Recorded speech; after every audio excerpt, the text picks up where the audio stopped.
You know, the member berries might be just a little bit too strong when you're starting to believe that Aaron Rodgers and Mike McCarthy can win together in the year 2026.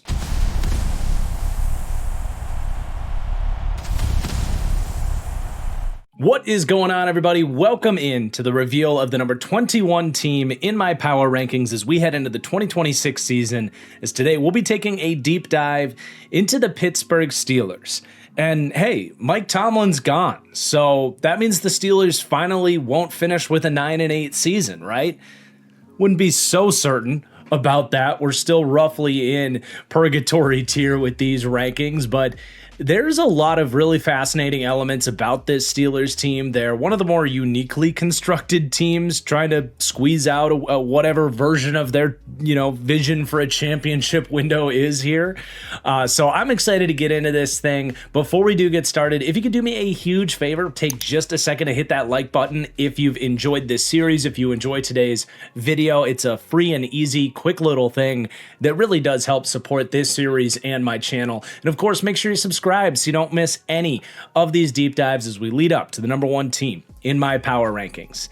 But without further ado, let's begin. And as always in this series, we go through every aspect of the team, through the different position groups, and start with the coaching staff. And with every segment, we take a look at their offseason changes and beg the question, did they get better, worse, or stay the same? And we are going to go back to the format that we've been doing for the majority of this series, not what we did in the Panthers deep dive. I do appreciate you guys giving me the feedback. I ended up running a little poll in my Discord server, and it was about 3-1 in favor of keeping the format the way we've been doing it. I do want to remind you guys, I have a Discord server. That link's in the description below if you want to get more involved with the TFG community and hang out in the chats there. But anyway, let's look at all of the coaching changes at the top of this regime for the Pittsburgh Steelers as they do say goodbye to Mike Tomlin, who steps away from the team. A very big headlining piece of news for this Steelers team, to be determined if he's going to come back at some point for the Steelers or if this really is goodbye. But obviously not going to be the head coach of this team as he's been for Was it 19 years here with the Steelers, and was legendary for the fact that he never had a losing season here. So now the burden will fall on Mike McCarthy to come in and keep the streak of no losing seasons alive here. Some big shoes to fill there, obviously, but it wasn't just Mike Tomlin stepping away. They made full-scale changes with Mike McCarthy coming in. They say goodbye to both coordinators, Arthur Smith, a controversial name in the coaching analysis world, a guy that realistically has had a lot of underlying success, but some fantasy football frustrations and maybe a little bit one-dimensional with that wide zone, play-action-oriented scheme, a lot of heavy personnel. He is a loss, but I don't know how much Steelers fans are really going to miss Arthur Smith, as he actually goes to Ohio State this year, which is fascinating to me. Terrell Austin as well. The defensive coordinator is not back here. I do think with certainty Steelers fans are looking forward to some fresh minds in the building for the defensive coaching, where you could almost call Terrell Austin addition by subtraction. You can make a case the Steelers were, and it's weird to say this about the Pittsburgh Steelers, but they felt like maybe the worst coached defense in the league. Just a lot of issues on that side of the ball that were uncharacteristic to what we think of with the Pittsburgh Steelers. So he's out, and then they changed special teams coordinator as well, going from Danny Smith to Danny Crossman here. So obviously Mike McCarthy comes in. We'll get into what he's bringing to the table here. I said solid addition in terms of hiring Mike McCarthy. There's a lot to be discussed there. And then they also hire Brian Angelico to be their offensive coordinator, someone with a pretty nice resume that we'll look at, coming over from Minnesota. Excited to see what he can maybe bring to the table here, although Mike McCarthy has kind of come out and said he's going to be calling plays here, at least to start. McCarthy, not a man that's afraid to pass that duty off if things aren't working for him. And then they get Patrick Graham to come in and be their defensive defensive coordinator. Really excited to break this one down. I think that's a major addition. Someone that's had to make chicken salad out of you-know-what with the Raiders over the last few years. Going to have a lot more to work with here in Pittsburgh, so that was nice. And they also go and grab Joe Witt Jr., who did not have a lot of success as the defensive coordinator most recently for the Commanders, but McCarthy is very familiar with Joe Witt Jr., and he isn't just brought in to be a defensive backs coach, where he has had a lot of success as one of the more well-known defensive backs coaches around the league in previous years, but he also gets the title of assistant head coach, which is fascinating there. So a lot of change with the coaching staff. Look, Mike Tomlin, deservedly so, viewed as kind of a perennial top 10 head coach, right? Mike McCarthy, as we'll discuss, not so much. That, to me, it's hard not to say slightly downgraded with the coaching staff, but as I'm about to dive into here, there's still reasons to be optimistic that, especially with some of the big changes with the coordinating here, that things can improve in terms of overall coaching. But we do have to start with Mike McCarthy, who is, yes, an offensive-minded head coach, and we'll talk about kind of what he brings to the table as an offensive mind, but having to replace Mike Tomlin, you also have to discuss like the culture, team building, CEO side of being the head coach, and that's where Mike McCarthy's resume has been very polarizing. He's won a lot of football games, yet I would argue has, for the most part, gotten the bare minimum of, supremely talented quarterbacks. For a long time, it was Aaron Rodgers in Green Bay, where after they did win a Super Bowl, things did get very stagnant. And then he inherits, admittedly, a very good offense in Dallas and did have Kellen Moore with him as well, a very plus offensive mind there next to him, who did take over play calling for the majority of, if not all of, depending on how I remember that. But in Dallas, it was Kellen Moore's offense at large.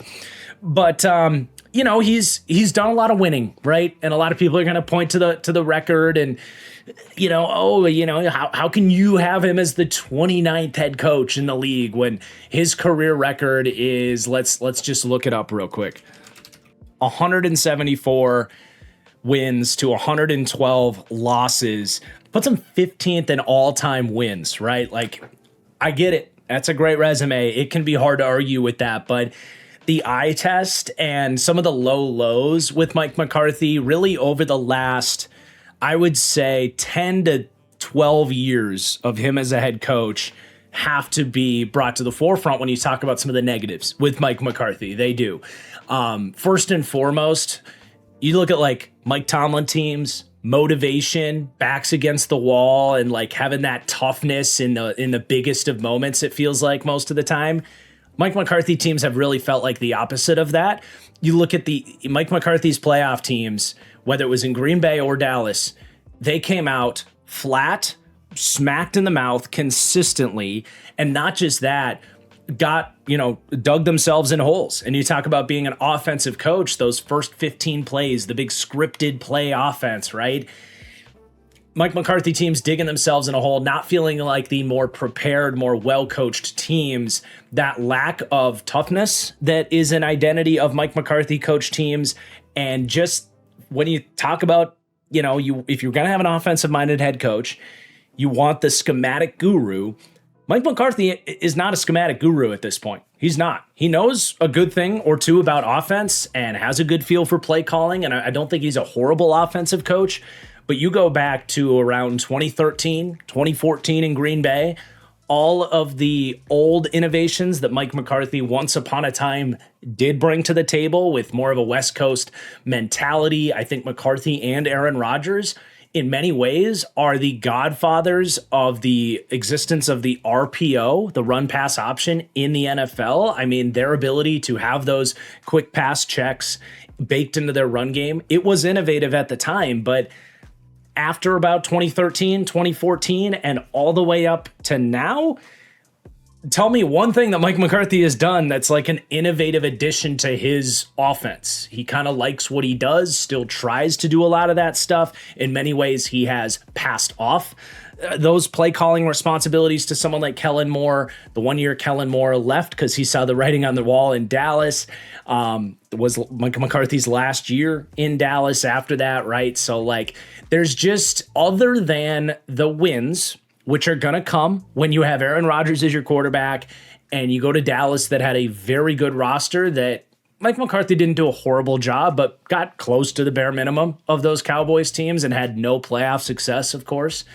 There's just a lot with Mike McCarthy that he has fallen off, and at this point has a lot to prove that he can be more than just, a bottom of the barrel NFL head coach, honestly. And because of that, I do have him as my 29th head coach coming in here with some legitimate things to pick holes in what he brings to the table as a head coach. And with that, you'll also notice the Steelers' overall coach and culture grade, which is kind of the benefit of the doubt slider that comes with a lot of these teams. Do they have that winning mentality and proven track record and a team culture that you're willing to kind of bet on for what they are? It's not bad. It ranks 16th to 21st with a B- grade for me here in Pittsburgh, but that's a good drop off from what it obviously would have been if Mike Tomlin was still here, where the Steelers have pretty consistently been around top 5 in that specific category for probably as long as I've been doing these deep dives on this channel. So obviously there's just like some warts that I do feel need to be brought up with a Mike McCarthy as a hire in his third stop as a head coach here. Steelers fans listening to this, though, are probably like, oh my God, he hates Mike McCarthy. He's giving this no chance of working out. I do want to at least say one positive thing there. There are just, like, I kind of hinted at it in the intro, but the vibes here, if you want to put stock in vibes, even though I've never been a big Mike McCarthy guy, I have some positivity. It just in terms of what my gut tells me about this, a Pittsburgh kid returning to, his team that he always dreamed of coaching growing up, seeing him cry at the press conference, reunited with Aaron Rodgers. There's some fun attached to this hire as well. And another take I had throughout this offseason that it's kind of out there and it hasn't really stuck. Not a lot of people seem to be with me on this. But I would not be stunned if the Steelers, seeing the way that the locker room reacted when Mike Tomlin announced that he's going to step away from the team, if the Steelers deep down really want Tomlin back here when he's ready to coach again, it's going to be a Sean Payton situation where when he comes back, they will have his rights. So he's either going to coach the Steelers or they're going to trade Mike Tomlin. I would not be stunned, just as Mike McCarthy was a yes man in so many ways for Jerry Jones, if this is like, Mike, you can coach the Steelers for a couple of years, but understand when Tomlin comes back, it's vamos. We're going right back to Mike Tomlin whenever he's ready to come back. And hey, if you do the one thing that you've done best, Mike McCarthy, throughout your time and kind of find a quarterback, Mike McCarthy's been pretty good about finding and developing backup quarterbacks throughout his career. If you go back and look at it, if he is kind of the QB whisperer of sorts, and okay, obviously Rodgers is here, but if you can maybe help develop a Drew Aller or a Will Howard, and then when Mike Tomlin comes back in a couple years and we've got a quarterback and we can kind of get back on track, because that's the one thing Mike Tomlin hasn't been able to do is get the offense kind of back on track.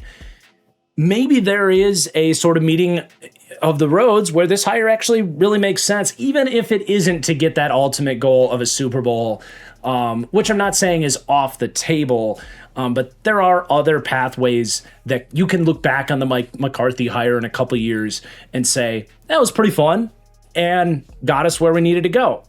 We'll talk more about the quarterbacks in a little bit. Now, I do want to talk about the X's and O's and what the scheme's going to look like here for the Steelers and discuss the sort of offensive coaching specifically a little bit more.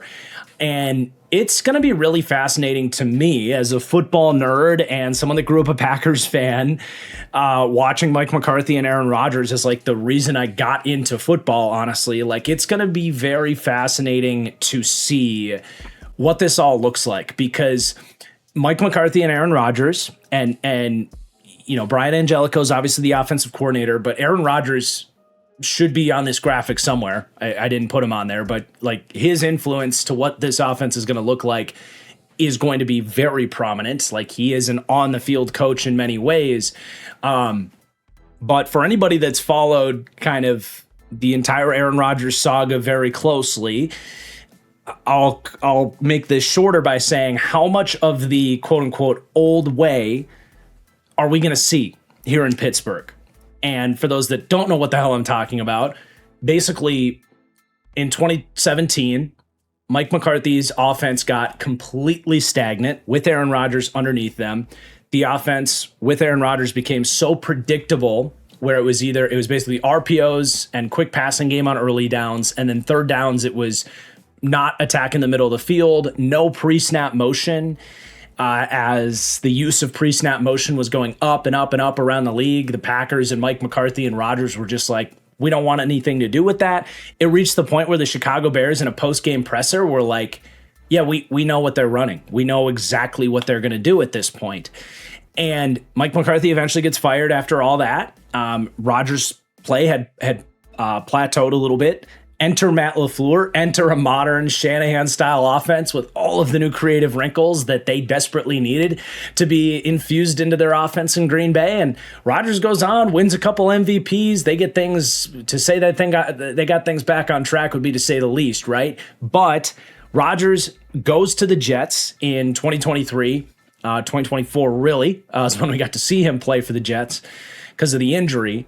But what we saw was Aaron Rodgers say, you know what, that was a fun 4 or 5 years under LaFleur, but I don't care. I'm going to go back to doing what I did with Mike McCarthy that didn't work in 2017. And they got rid of pre-snap motion.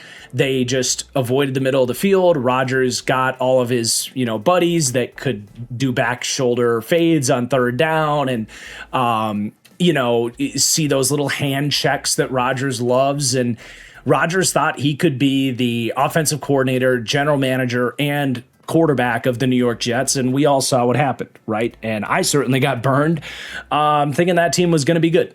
And there was a lot of issues there. Then he goes to Pittsburgh, and Pittsburgh, being the good culture and organization that they are, did not enable Aaron Rodgers like the Jets did. The Jets let all that shit happen, right? The Jets signed Alan Lazard to a $40 million contract. They allowed Aaron Rodgers to handpick Nate Hackett as his offensive coordinator. The Steelers were much more like, no, you're going to run Arthur Smith's offense and play football.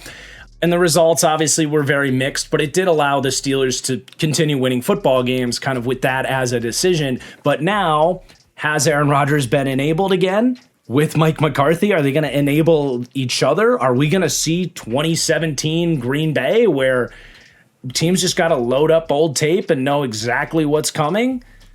Or did Mike McCarthy learn from Kellen Moore? Is Brian Angelico going to be able to step in and bring his background to the table, having worked recently with Kevin O'Connell over the last 3 years, one of the guru passing game coaches around the NFL, right? Is his influence going to be the necessary kind of third voice in the room here to be like, hey guys, I know you like this, but remember 2017 when it didn't work and it got you fired, Mike McCarthy? We need this pre-snap motion. We need to base a wide zone Shanahan-style offense around this thing. Hey, Aaron, remember those 2 MVPs? You won under Matt LaFleur? Like, I can give you that here. So it's all very fascinating, kind of like, do these guys go back to their impulses and just run this predictable offense? I could absolutely see that happen. But I could also see a world where Aaron Rodgers realizes that he can't just do that stuff. He thought he could do it with the Jets, and it just didn't go anywhere. And I think Rodgers is probably a little more self-aware at this stage in his career. Is Mike McCarthy? That's another question in this whole equation. But I do think Brian Angelico has a very good resume. I think he was a very good get for the Steelers, just having spent so much time with Kevin O'Connell. He was with Kyle Shanahan all the way back in 2014. He did spend a couple years with Mike McCarthy. So, there's some familiarity there, and he was there in the bad years, by the way. But at least he can have that experience to call back on and be like, hey guys, this is looking a lot like what didn't work for us 8-9 years ago. We should probably make some changes. And he even spent some time under Joe Brady in Carolina in 2020, 2021. So there's a path for this to work out. Like there's a lot of proven resume on the table between McCarthy, Angelico, and Rodgers, but finding the right balance, I think, between the stuff that Rodgers and McCarthy do like and what they need is what is ultimately going to decide so much of the success of this offense this year. Trying to rank what this offensive coaching should be this year is very difficult. I do have them with just solid rankings. For all of the negative things you can bring up with Mike McCarthy, there is still a decent baseline of good offensive coaching that has still largely followed him around, and you can't just ignore his regime in Dallas where they did have some very good offenses underneath his stead. And then again, I think the Brian Angelico hire is very noteworthy. It felt like only a matter of time until he got an opportunity to be an offensive coordinator. So I think they have good minds in the room. There's just some dangerous temptations with these guys that could derail this thing. But yes, B- grades across the board for both pass game and run game coaching, which ranks really just like average to slightly below average, essentially. Now, let's talk about the defensive coaching here with Pittsburgh, because kind of Mike McCarthy, Aaron Rodgers scheme aside, Patrick Graham as a hire would get me excited no matter who was the head coach here. If Tomlin stayed or you went any other direction, I have really been fascinated by Patrick Graham for a long time, going back to, I think it was it 2020 or 2021 when he was really standing out as the Giants defensive coordinator, really putting himself on the map as a potential head coach candidate. He took at the time a relatively under-talented Giants defense and really started doing some creative stuff, most notably with like a Jabril Peppers, and was kind of at the forefront of what we've seen in like Brian Flores' defense, for example, and really the rise since then of the idea of like the 3 safety defenses. I think what Patrick Graham did, especially in that 2020 season, really set the table for the rise of so many of these kind of hybrid nickel defenses.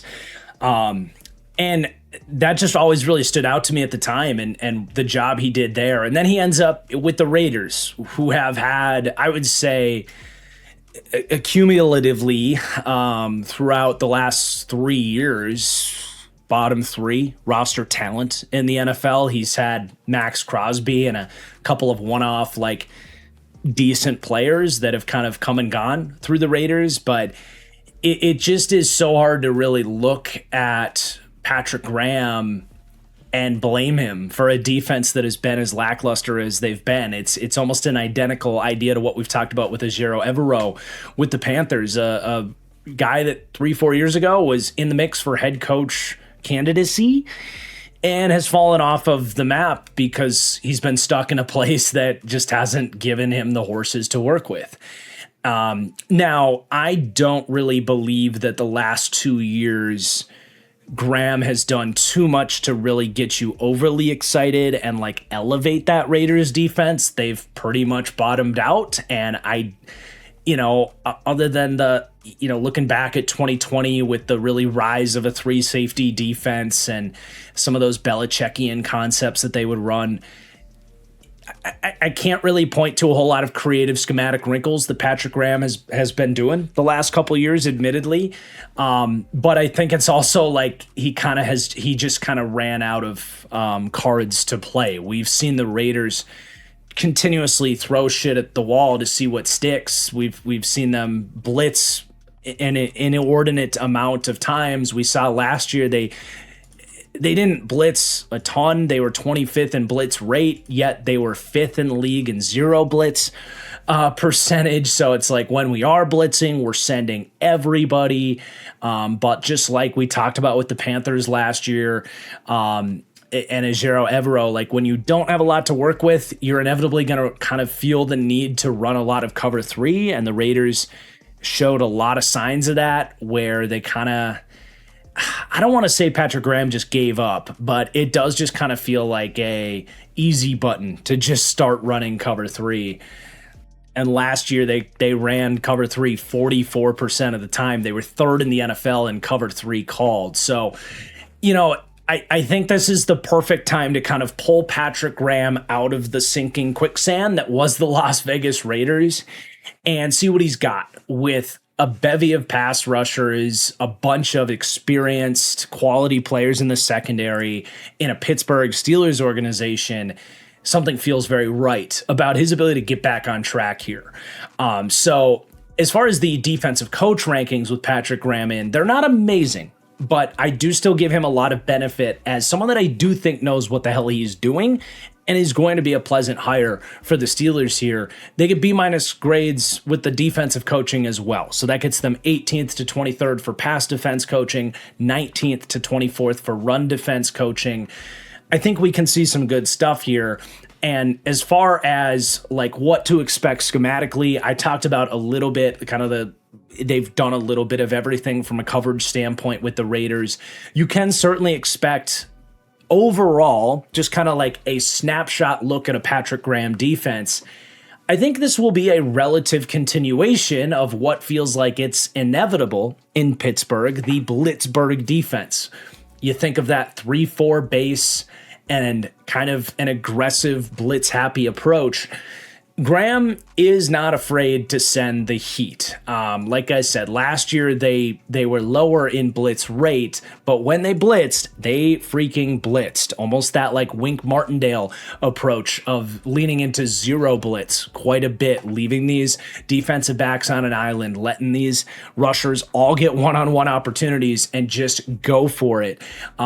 There's to some degree going to be an element of aggressiveness and a blitz oriented mindset with a Patrick Graham defense, but it has come in a lot of different shapes and sizes with what he's done over the last 5 or 6 years, going all the way back to that Giants 2020 defense. So I think a changing of the guard with the defensive coaching was well overdue with Pittsburgh. Last year we saw this like porous middle of the field, it just like miscommunications. It felt like the Steelers had no idea how to take away all of the middle of the field throws that are so prominent in today's NFL passing games. Not to mention they just had gotten very predictable in terms of their coverage structures and opposing offenses knowing what they wanted to do. For whatever you want to say about Patrick Graham, I don't think he's going to run a predictable scheme. And I think we've seen some really big bright spots. You might have to go back to the Giants in 2020, but some really big bright spots in terms of intermediate pass defense and understanding the modern offense is much better. So there's a lot of good to say about Patrick Graham, but certainly he's got to get a little bit more back on track after a couple years that have just gone stale with the Raiders. But I do like the hire and I do believe in it. And it just feels right that he would have success here and kind of get back on track to maybe even being a head coach candidate for someone else, or maybe it is a passing of the torch from Mike McCarthy to Patrick Graham in a couple of years as well. Something to maybe throw out there as a possibility as well. But a nice, clean B- grades across the board for coaching culture, offensive coaching, defensive coaching. Definitely signals that this is a capable staff, even if not the most enticing, highest upside staff either. But hopefully a staff that can be professional, get the job done, and not hold this team back either. Now, before we really get into this roster, I do want to thank the sponsor for today's deep dive, and that is SeatGeek, the #1 ticketing app out there. The summer months are here. SeatGeek doesn't just have you covered for baseball games or whatever sporting events out there you want to attend, but concerts as well. Go enjoy the weather. Go have some fun, and when you do, shop on SeatGeek, where you will get the best bang for your buck. They have the best user interface. They color code every single seat. So if you understand the color coding system on this deep dive series, green means good, red means bad. There you go. You know how to shop on SeatGeek. Look for those green dots. You can guarantee you're getting the best bang for your buck, not just on the SeatGeek app compared to other ticket offerings there, but they always have market competitive prices as well. SeatGeek is also awesome because they have actual images of what your seats are going to look like. If you've never sat in that section or you've never been to the stadium before, you know what you can expect, what your view is going to look like. You'll get your tickets right there in the SeatGeek app. You don't have to jump through frustrating email chains and customer support loops to have this stressful experience before you get to the gate. They make it nice and easy for you. SeatGeek has been an awesome partner for the channel for years. And if you use code TFG10 at checkout, you will save up to $20 on your next ticket purchase as well. Have so much fun and stay safe wherever it is you are headed. That's code TFG10 at checkout on SeatGeek. And let's get back to the deep dive. So as we now get into this roster, let's take a look at their offseason changes in the quarterback room.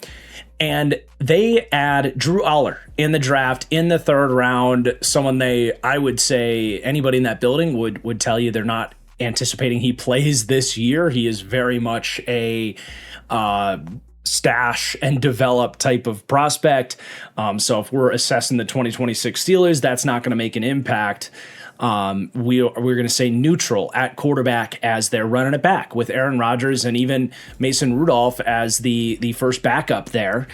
Despite the fact that I think most Steelers fans would tell you the most interesting quarterbacks on this team are Will Howard and Drew Aller because those two guys have potential to maybe be starters down the road. So we are going to have a deeper conversation with this quarterback room with those guys because it's not just about the 2026 Steelers as they're on this quest for a quarterback. I actually really do like the way they've set up the sort of Aaron Rodgers mentorship program here with Mike McCarthy, who I kind of mentioned like has a chance to kind of be that QB whisperer for these young guys. But let's start with like who Aaron Rodgers is now, what the Steelers might be able to expect from him, and then I will get into some of the more like macro big picture stuff.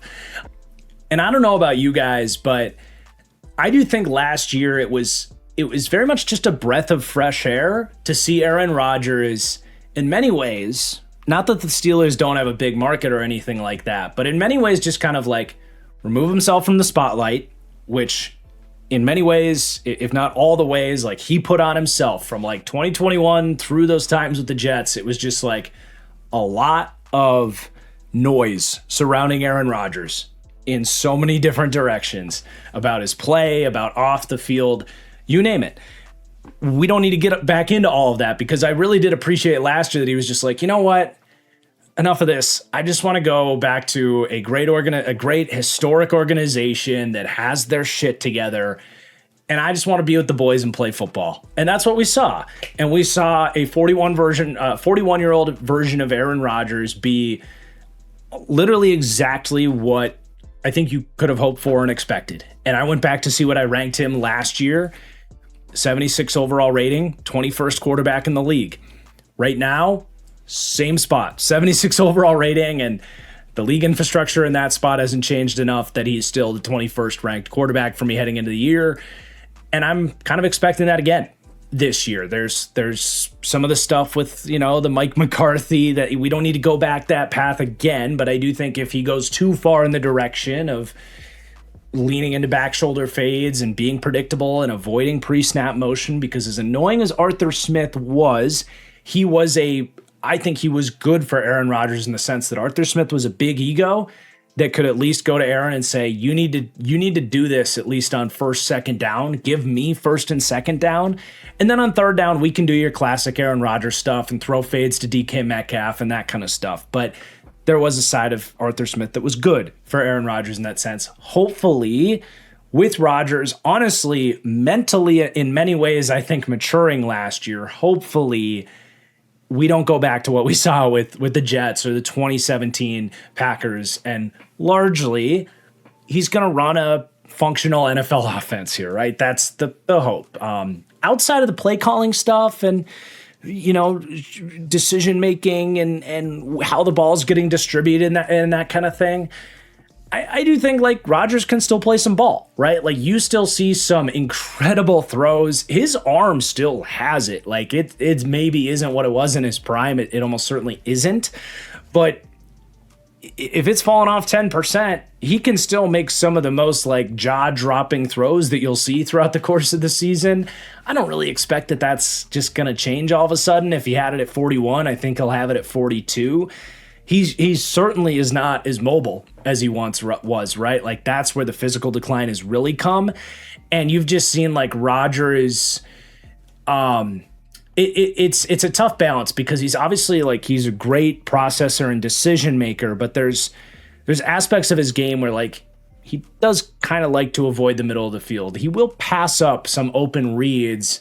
This isn't 42, 43-year-old pocket surgeon Tom Brady, right? Like there's still some deficiencies in terms of Aaron Rodgers' decision making, and for the vast majority of his prime, you didn't really notice it because of how elite he always was as a playmaker, right? Well, he's not that guy with his legs anymore. He still has the elite pocket presence that he once did, and that's a great trait that he can bring to the table.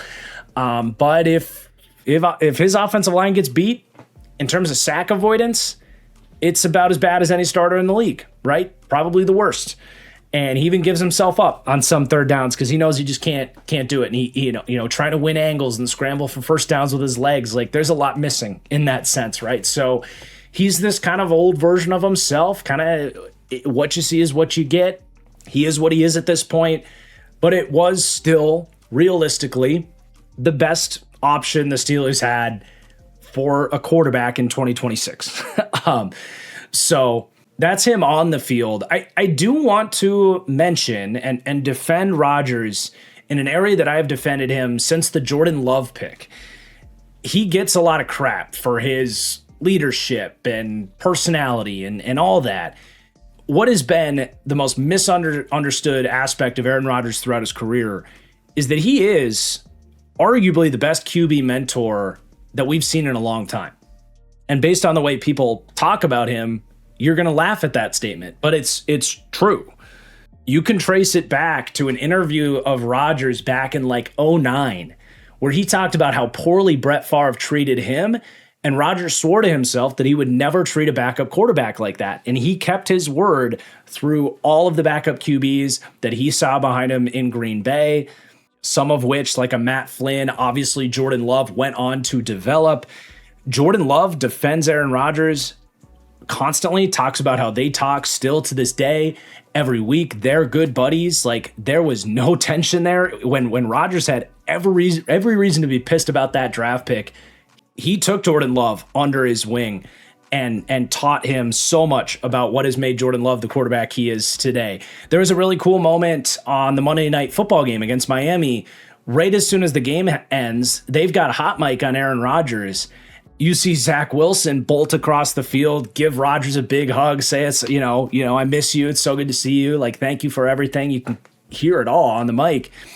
And especially at this age, there's no one better in the league to kind of stash a couple of big, strong-armed quarterbacks like a Drew Aller and a Will Howard to stash and develop and see if something clicks with a couple of intriguing day three prospects that have a ton of just generic growth and development to make. In Drew Aller's case, just absurd arm, but needs a complete ground-up rebuild of all of his technique and footwork and the way he reads defenses. Will Howard maybe a little bit closer, but not as physically talented. But both these guys had like day three intrigue. I do think if you're talking about the Steelers, who were not picking high in a pair of really poor quarterback drafts the last couple of years, if you're going to give yourself any chance at finding that, whoever it is, Dak Prescott, Andy Dalton, Derek Carr, like finding that non-first round quarterback that works their way through the woodworks and becomes a starting quarterback for you, this is about as good of a plan as you could make. And ideally, neither of these guys are going to play this year, right? But you're going to have a lot of time to really witness these guys' practice behavior, how well they're picking things up, watch day in, day out the preparation and practice behavior of one of the game's greats, And who knows, right? So I do like the process there. It needs to be shouted out. And honestly, if something happens to Aaron Rodgers, I would anticipate we'd probably see Mason Rudolph again. I don't think they would keep him around if that wasn't the plan. I know Steelers fans really want to see Will Howard. And if he starts to take a lot of those steps in his second season and beats out a Mason Rudolph and he's even ahead of schedule with some of the stuff we talked about, that's great.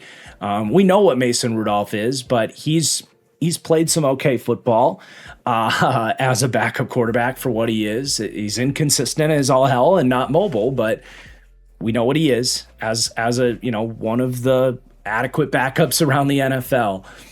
But ultimately, there is your quarterback room.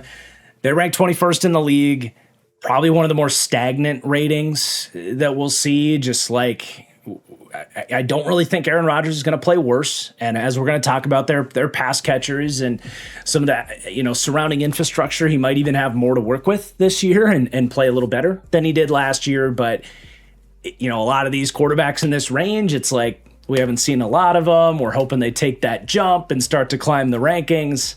Rodgers was 21 going into last year. He's 21 going into this year. Probably about what I'm expecting, right? And I think Steelers fans are pretty self-aware with kind of where they're at, and the idea of having a Will Howard, Drew Aller 2027 conversation is maybe even what matters most here. But let's not dismiss the 2026 Steelers, because there are some fun aspects of this team as we continue to go through the rest of this roster. So let's go to running back and take a look at their offseason changes. So they do lose Kenneth Gainwell, who really emerged as one of the best pass-catching running backs in the NFL in the second half of last season. That's a moderate loss for how well he played here last year. And then you bring in Rico Dowdle, a very different player. Had a half a season of an awesome breakout last year before kind of returning to Dallas version of Rico Dowdle, someone like McCarthy's obviously very familiar with. So two different players, but roughly the same level of player, in my opinion. And then they do draft Eli Heidenreich in the 7th round. Excited to have some notes on him as we dive into this running back room, but I did say neutral at running back as far as offseason changes, though it's a little bit different in terms of how this RB split is set up, because you still have Jaylen Warren here, and then instead of more of that scat back complement to Jaylen Warren, you actually are giving him a little bit more of a ground and pound early down presence. Whereas, I would say that Gainwell took a lot off of Warren's plate on 3rd down. Warren had to be more of the ground and pound guy on earlier downs. And now that kind of shifts a little bit, because Warren is a good running back. He's a really good running back, but he's probably even better in some of that Kenneth Gainwell duties, the check downs, the screen game. Jaylen Warren, and Steelers fans, you guys were right. I did not give Jaylen Warren enough credit for what he is as a pass blocker in previous deep dives. After Steelers fans came after me for saying he wasn't a very good pass blocker, I paid close attention to Jaylen Warren in pass protection this year, and I get it. I was wrong. He's an awesome pass blocker. He takes those duties very seriously. So I think the Steelers we're definitely looking at this like we don't necessarily trust Jaylen Warren to get 250 carries in that sense. We want to still let him thrive as a pass catcher, but you can't really do that with an undersized Kenneth Gainwell, who's more of a receiving entity. So they go and get the very gritty, bigger sized, between the tackles, proven runner that Rico Dowdle is. And now that's kind of the approach they're moving forward here with these two guys. But I do I just want to say, Jaylen Warren, to me, is one of the underrated players in the NFL. I guess it's because he's undrafted, but I just don't think he gets enough credit for being as complete of a back as he is. He's certainly not the biggest guy, not the fastest guy, but he's got great vision in any run scheme. He has some of the best contact balance in the league. He's got good acceleration, good agility to change lanes as well, and good vision and creative shiftiness as well. I think he is a player that has really maximized his physical skill set to a very commendable degree. And the fact that the Steelers are able to be kind of flexible and, 1 year he's more of the early down oriented player. The next year, maybe this year, it's a little bit more third down work, taking some of that harder stuff off his plate to let Rico Dowdle handle some of the dirty work. The fact that he can be versatile in that sense is awesome as well. And there will certainly be a bit of a split backfield here. If you're thinking about fantasy football and wanting this like massive bell cow workload for Jaylen Warren, there's going to be a split there. But on a touch-by-touch basis, especially if the run blocking can get a little bit better here, I really like what the Steelers are getting from Jaylen Warren. And then they do bring in Rico Dowdle, who's a little bit of a wild card, a tougher player to rank, because I really felt like we had a good idea of what Rico Dowdle was after watching him in Dallas for a couple of seasons with him really tote the rock for Mike McCarthy offenses there. Someone that just kind of looked like a balanced, bigger between the tackles runner with good vision and toughness, but nothing that really stood out about him. And then the first half of last season happens, and he just shoves Chuba Hubbard to the side and says, "Move over, bitch. This is my backfield," and just like bulldozed his way through NFL defenses for like 8 straight weeks. And it's like, where did this guy come from? When did Rico Dowdle get this pissed off? And it was really fun to watch. And then it wore off. It was like a Linsanity run for Rico Dowdle. And now the last 8 weeks, you're like, yeah, I mean, that's what I remember watching with Rico Dowdle. He's not a bad player, but he just doesn't really stand out to you in any category. And the more and more of those weeks we got from Rico Dowdle, the workload shifted back to Chuba Hubbard in Carolina. So can the Steelers get that pissed off Rico Dowdle again and in kind of a reduced workload where he's getting maybe 8 to 10 touches a game and he's fresh and ticked and trying to earn those extra carries every single touch? That'd be awesome. That's, I give him the yellow arrow, which like that version of Rico Dowdle is roughly a top 10 running back in the NFL. He was awesome. If you can get that on a touch by touch basis, that's awesome. There's also a pretty realistic world where he just has kind of come back to being the Dallas version of Rico Dowdle, who's a pretty good running back. And definitely, like, you don't need to expect this crazy breakthrough as this dominant running back for the Steelers, but someone that can take a little bit of that extra tough workload off of Jaylen Warren's plate, let Warren thrive on third downs, kind of have a split duty on earlier downs, and end up with just a really good running back room. That's really ultimately what I'm expecting, is just the solid to good version of Rico Dowdle, not the super maniac efficient runner that Rico Dowdle was. But where that leaves the Steelers for me between these two guys is really smack dab in the middle of the league, where they rank with a B grade, 15th to 18th at running back. I think Warren is roughly the 18th best running back in the NFL, especially when you bake in how complete he is as a player. And then you're giving him one of the better backup running backs in the NFL next to him, which kind of lands them in that tier right in the middle of the league. So they're in a pretty good spot there with those two guys as starters. And then you do have some fascinating backups. You do still have Caleb Johnson here, who this is a case of a team drafting a guy and then forgetting he existed and why they drafted him in the first place. There might be more to it than that. Like he got put in the doghouse because he botched a kick return, which was never really his thing coming out of Iowa. He was a great wide zone runner in that Iowa offense, and they just didn't give him opportunities. And as the year went on, it felt like more and more they just forgot he existed. And the signing of Rico Dowdle tells me they don't really believe in this guy. Now, I'm kicking myself a little bit because I actually did, to an extent, push back on some of the Caleb Johnson hype coming out of his draft class. I still liked him, but he was like I think he was, RB6 for me that year? I'm actually checking it right now.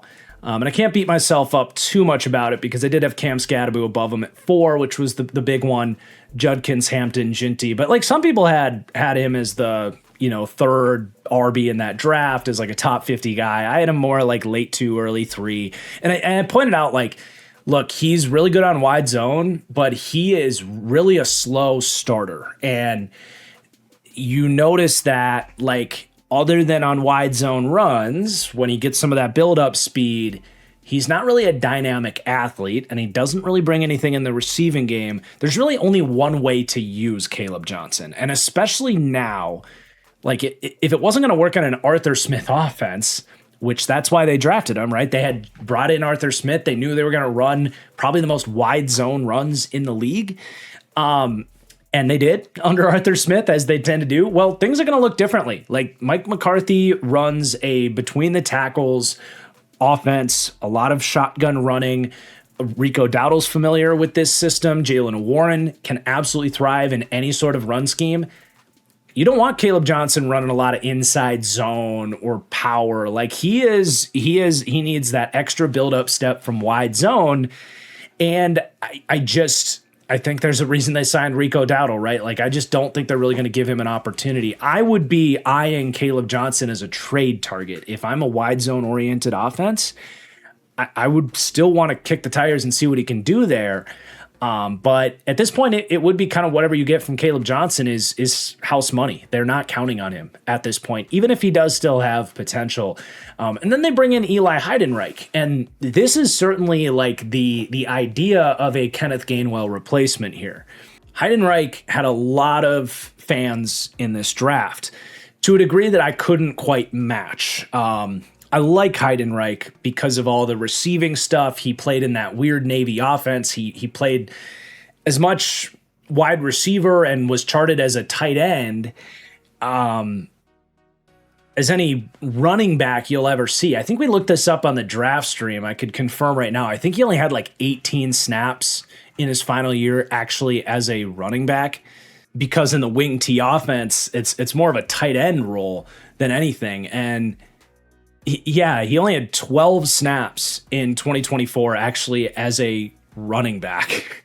And it was only in 2 games all year he actually played running back. So the idea of him like running between the tackles, it's entirely unproven. And honestly, like even when they gave him the ball, that's where I wanted to, like, I left a lot to be desired with his ability to make guys miss. He tested great, but I did not think with the ball in his hands, he played with that unbelievable testing profile that so many people are like doing the RAS comps with like Christian McCaffrey next to him. I don't think that athlete shows with the ball in his hands.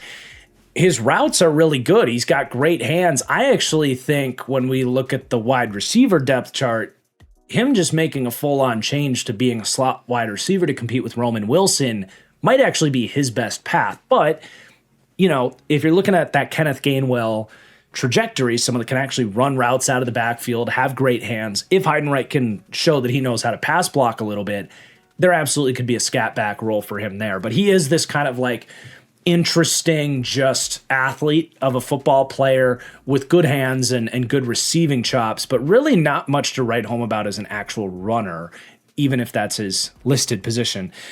So he's fascinating. And then you have Travis Homer, who's here as insurance. You know, if something were to happen to Jaylen Warren, there's not a ton in terms of like trusted pass protection. That's probably what Travis Homer is around to do, and they could probably keep him on the practice squad. Just because like Warren has missed some time, and you've got Rodgers back there who's going to want a back that knows what he's doing. So that matters, to have one of those guys on the active game day roster. So there's your running back room. Probably ranks a little bit higher than I think a lot of people would rank this backfield. I am higher on Jaylen Warren, I think. So like 15th to 18th might not sound like a ton. But there's a lot of good running back rooms in the league. And I think this is one of them. I think this is a backfield that slightly elevates a run game, especially if Rico Dowdle can be something like the 2025 version of him as well. But let's get to the other pass catchers here. So they had an exciting offseason with their wide receivers, especially.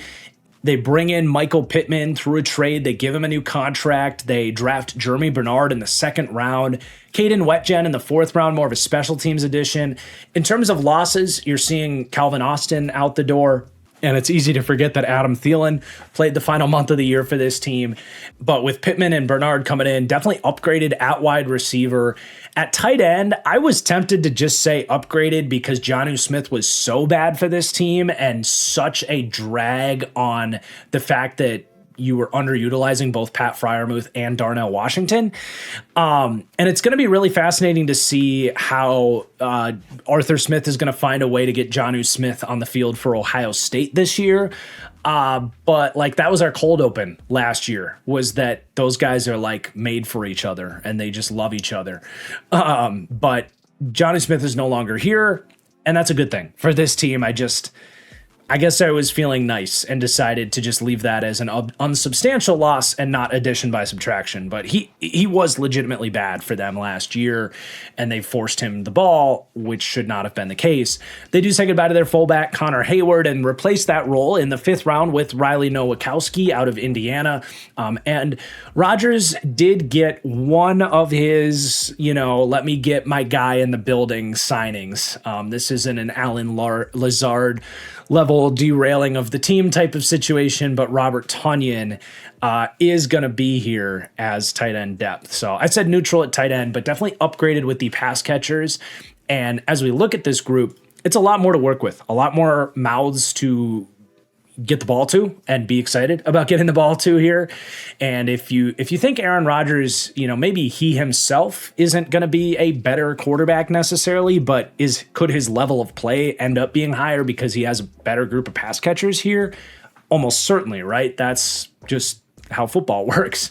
A better surrounding cast is going to help any quarterback, and this is definitely better. I'm kind of excited to watch this group. It's certainly still not all perfect, but they got a little bit of everything here. Whereas last year it was like, okay, DK Metcalf makes sense, but after they traded Pickens away, it was always kind of waiting for that follow-up move that never really came. And you did feel like Rodgers didn't have a whole lot of other places to go with the ball. That should be different this year. So they come in ranking 18th to 22nd for me for weaponry compared to the rest of the league, which is a pretty good spot. Let's get into it. So you have DK Metcalf. Hopefully, as long as he doesn't go fighting any more fans this year, you're expecting to have him on the field. How stupid was that? I guess it wouldn't be the Pittsburgh Steelers without one of their pass catchers being a little bit of a loose cannon. But DK Metcalf really is a great fit with Aaron Rodgers, no doubt. Like a quarterback that can still launch the ball down the field, that like obviously prefers to throw go balls and back shoulders. That's what DK Metcalf is best at. And inside the confines of an Arthur Smith offense that theoretically here you might still get some of that Shanahan influence with Angelico and, a history of Rodgers being in a Shanahan style offense, like crossing routes off of play action. DK Metcalf can absolutely do that. Just pull away and be a menace after the catch, where we saw some really high moments from DK Metcalf. He does continue to, I think, hold himself back for the same point I've said about DK Metcalf for 3 years now, and it was the exact same thing last year. You look at DK Metcalf and like the famous picture of him in the locker room where he looks like a bodybuilder, one of the most absurd athletes that's ever played the wide receiver position. I don't think that's an overstatement. I'll give you a warning for any kids in the room and say, pardon my French, but I'm not going to sugarcoat it here. Like DK Metcalf, for one reason or another, is one of the biggest pussies you'll ever see at the catch point. I don't get it. The fact that he is a 33% contested catch ball winner over the last 3 years, and his career is at 41%, I will just say it again. It holds him back from being what he could be. It places him at a point as a wide receiver where you're happy that you have him. He's incredibly dynamic. Defenses have to account for him. Again, he's not anything close to a bad player, but he could be something closer to like what Calvin Johnson was.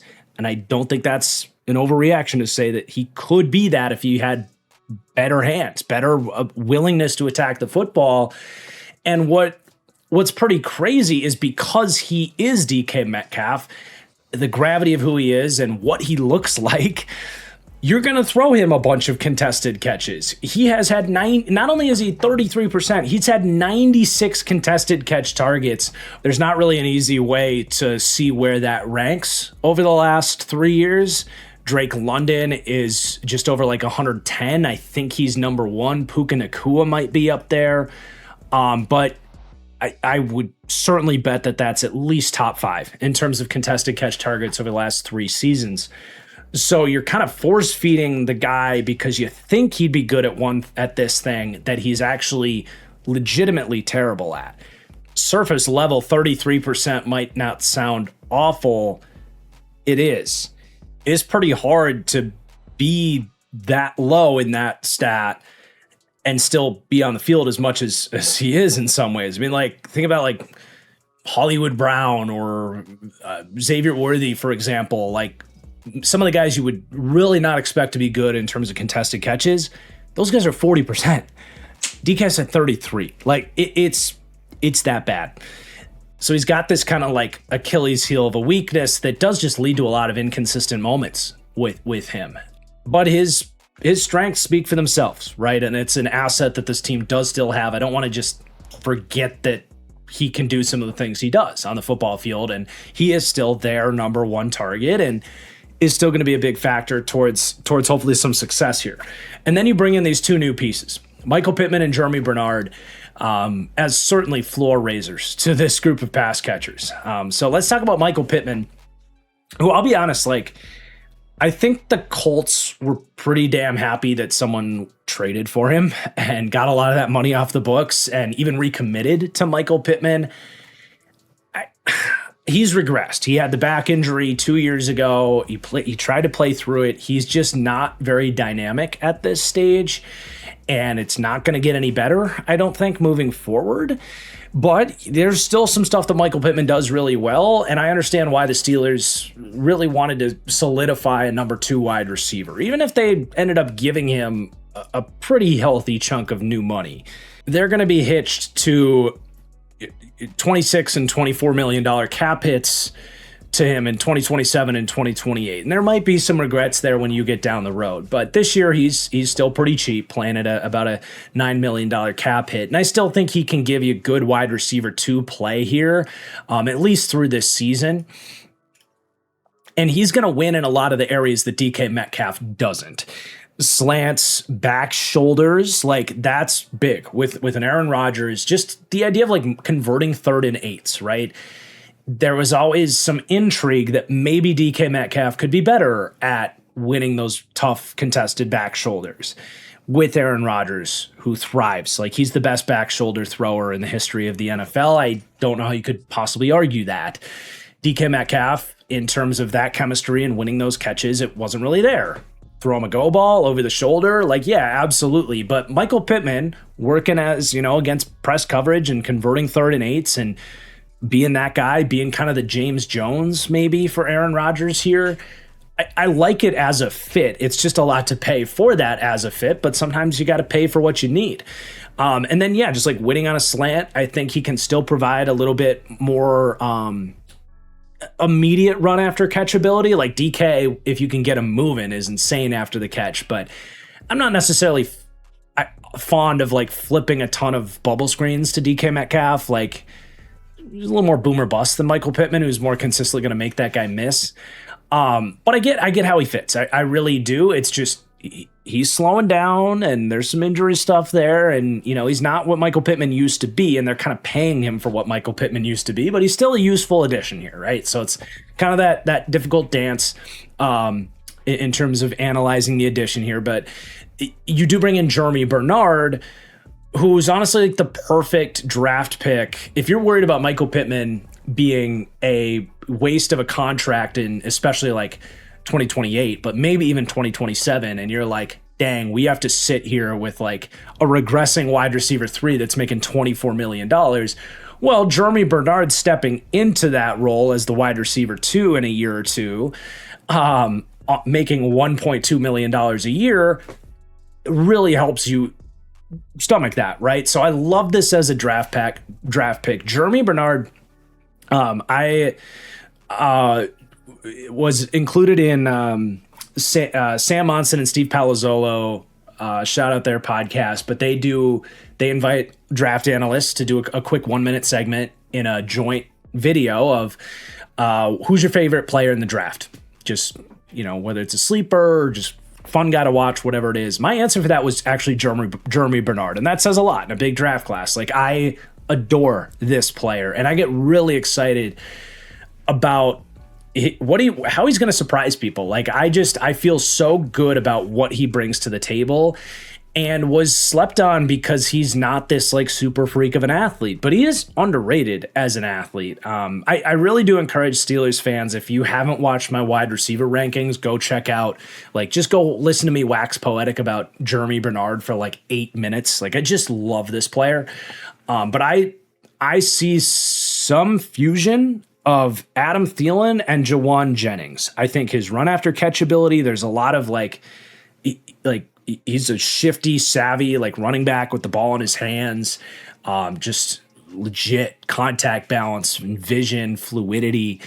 He blocks his ass off. He wins tough catches. There's a little bit of Michael Pittman in there in terms of that skill set. I think eventually Jeremy Bernard can be a great, Rodgers is probably going to, he will be retired by the time you would probably ask Jeremy Bernard to be that focal point, unless Pittman gets injured and you need him to do it sooner rather than later. But there's a lot of that physical ball winner in there.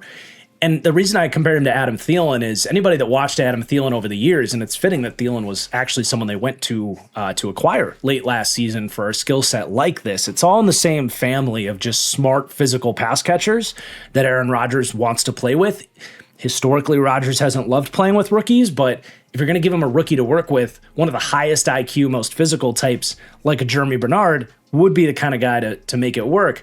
But Adam Thielen always had that kind of like ability to slow time down when the ball is in the air, to contort for tough catches, and just find a way to get the ball to the ground. Jeremy Bernard had that. So there's just a lot of different stuff he's really freaking good at, even if, you're not going to ask him to do what DK Metcalf can do and just go outrun a corner to the perimeter. You don't need him to do that. You got DK here, right? So I love the Jeremy Bernard addition. He can really just fill in as a moldable, like, hey, I'll try to handle whatever you ask me to do, whether it's play outside, play in the slot. Not a guy that's going to like make a stink if he's not getting his targets. Like, I really think he's just a very mature, like, veteran-minded player. And I actually really think Rodgers is going to gravitate towards that in a young player, whereas historically he's been really impatient with rookie wide receivers, not getting his hand signals, not being in the right place at the right time. It's going to take any young wide receiver time and maybe even a full season to gain Rodgers' trust. We've got a long record of that. But if anybody's going to do it, it would be Jeremy Bernard. But overall, I don't know that Jeremy's going to have this like monster rookie season. I do think the long-term projection for Jeremy on a Steelers team that has absolutely like destroyed second round, third round draft picks. Like, is there a better team in the league at drafting receivers on day 2? Probably not. I think they found another one here in Jeremy Bernard. So really excited for his future outlook. If you're thinking like dynasty leagues and stuff like that, you need the Steelers to get their quarterback room figured out, of course, but just a really good pick there. And it's really a good thing that he is, I think, as versatile as he is, because you really don't have much depth after that. You do have Roman Wilson. Maybe something clicks. Year 3 for him, he's been a big surprise in the sense that he just has done so as little as he has. This team doesn't seem to trust him a whole lot.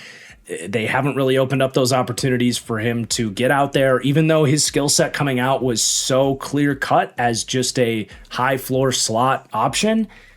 And we just praise this team for nailing second, third round picks and getting those right. This hasn't been that case as a third round pick in 2024. He did have one monster game last year against the Packers. Maybe he can get in Aaron Rodgers' graces and start to get those opportunities, because I still think just a quality slot starter skill set is in there with him, but it's kind of hard to bet on him at this point just for how little he's shown. You got Ben Skoranek, who should make this team for special teams and blocking duties. Caden Wetjen, also special teams. Like, he ran some interesting routes at the Shrine Bowl, but you also saw some drops, and someone that basically never touched the ball on offense at Iowa, but is definitely a returner. And then, hey, A.T. Perry, remember him? he might even have an opportunity to stand out in camp. Going back to having an intriguing, big-bodied skill set coming out of college. But there's your wide receiver room. And then you do have one of the most fun 1-2 punch tight end rooms in the league. And I'm so relieved that Jonnu Smith is out of the picture here. That always muddied things up a little bit too much, whereas now it's more clear-cut. And I really like the role that both Pat Freiermuth and Darnell Washington are going to bring to the table here. It's actually one of my favorite aspects of the Steelers offense. Both these guys are going to play almost an equal amount of time, in my opinion. It was already close last year with Jonnu in the mix. Freiermuth is much more of a balanced overall player in terms of doing all of the different things that you would ask of a tight end in terms of the receiving capabilities. Whereas Darnell Washington is literally an offensive tackle playing tight end, but an incredibly fun player that's just incredibly unique. But it's like, where do you want to start? I think we'll start with Pat Freiermuth because this is a weaponry-based conversation, and Pat Freiermuth absolutely should get more targets and more pass game production than Darnell Washington. I don't know that he'll have more touchdowns necessarily, but I do think actually, like, I couldn't bring myself to do it because it feels like I've been saying this about Pat Freiermuth for like 4 years straight, but I wouldn't be surprised if this is like a career year for Pat Freiermuth and he kind of breaks back through here because Jonnu Smith just muddied things up so much for him. And it really did feel like the last 5 or 6 weeks of the season, the Steelers and Aaron Rodgers were like, oh yeah, like Pat Freiermuth's our second best pass catcher. Why the hell are we not using him more? And if they kind of carry that into this next season with Jonnu out of the picture, Rodgers historically hasn't used his tight ends a ton, but there's been a handful of guys that when he really develops a rapport with, he will start to pepper him targets to help move the chains and be more of a reliable guy. Freiermuth very much could prove to be a more consistent, productive player in this passing game. Generally speaking, he's been kind of that standard balanced wide tight end, but he's always felt like he's got a little bit more juice, both in terms of mismatch, like separation ability and run after catch than your typical, like, dime a dozen balanced wide tight end, whether that's your Dalton Schultz, like what Hunter Henry's been the last 6 years, that kind of guy. There's always been just like a little bit more in there with Freiermuth. You do wish he was a better run blocker. That's always been a thing that's like, I think teams have, there's just a reason he hasn't fully broken through. I think teams get frustrated with how inconsistent he is as a run blocker when he should be a lot better. And that's where Darnell Washington really comes into the equation. Like, you're going to see a lot of Darnell when they're in 11 personnel. It's going to be a lot of him on earlier downs because he is literally an extension of your offensive line and leans into that side of things. Like, he is probably the second best run blocking tight end in the NFL today after George Kittle, who's just amazing continuously. But like, Darnell had his inconsistencies to start, but he's really improved his technique and stickiness as a run blocker. And as a receiving threat, he's like super one-dimensional. He is the least, probably like, relative to his size, he's athletic, but just not relative to size. He's probably the least athletic tight end. Like, he's the slowest, stiffest, most one-dimensional mover of a tight end because he plays at 310 pounds. Like, how would you not be? But the fact that he is a tackle, essentially, but you can actually have him catch the ball. If he ever becomes more consistent at winning those red zone catches, you're going to be, he could be catching 12, 13 touchdowns a year on a consistent basis. He only had 6 contested catch targets last year. He came down with 3 of them, but it's, a little bit of like, he's a little stiffer to adjust for the ball. He doesn't quite have those like confident hands to pluck the ball, but I mean, his catch radius is absurd and he is so hard to get down after the catch. So if you get him lost on play action, or honestly, he's a huge weapon as a pass blocker too. Like, we're going to talk about their tackle situation having some question marks. And we saw this at times last year with the tackle. It was an issue. Like, And they really missed Darnell Washington in that Texans playoff game because he is good at pass blocking too, not just run blocking. He might be the best pass blocking tight end in the league as well. But as chip help, and then he's a check and release, and then you have to find a way to get him on the ground before he gets 6 or 7 yards. That's legit too. So he's incredibly fun. There's only a handful of ways you really use him. But he's one of my favorite players in the entire NFL. So I had to spend some time on Darnell Washington. Both those guys are gonna play. We talked about the running backs and how they'll bake into the equation, and that's pretty much it. You have Robert Tonyan. Ideally isn't going to play much, but I think will make this team. And if anything happens to either of these tight ends, I expect he'll kind of plug in and catch some passes.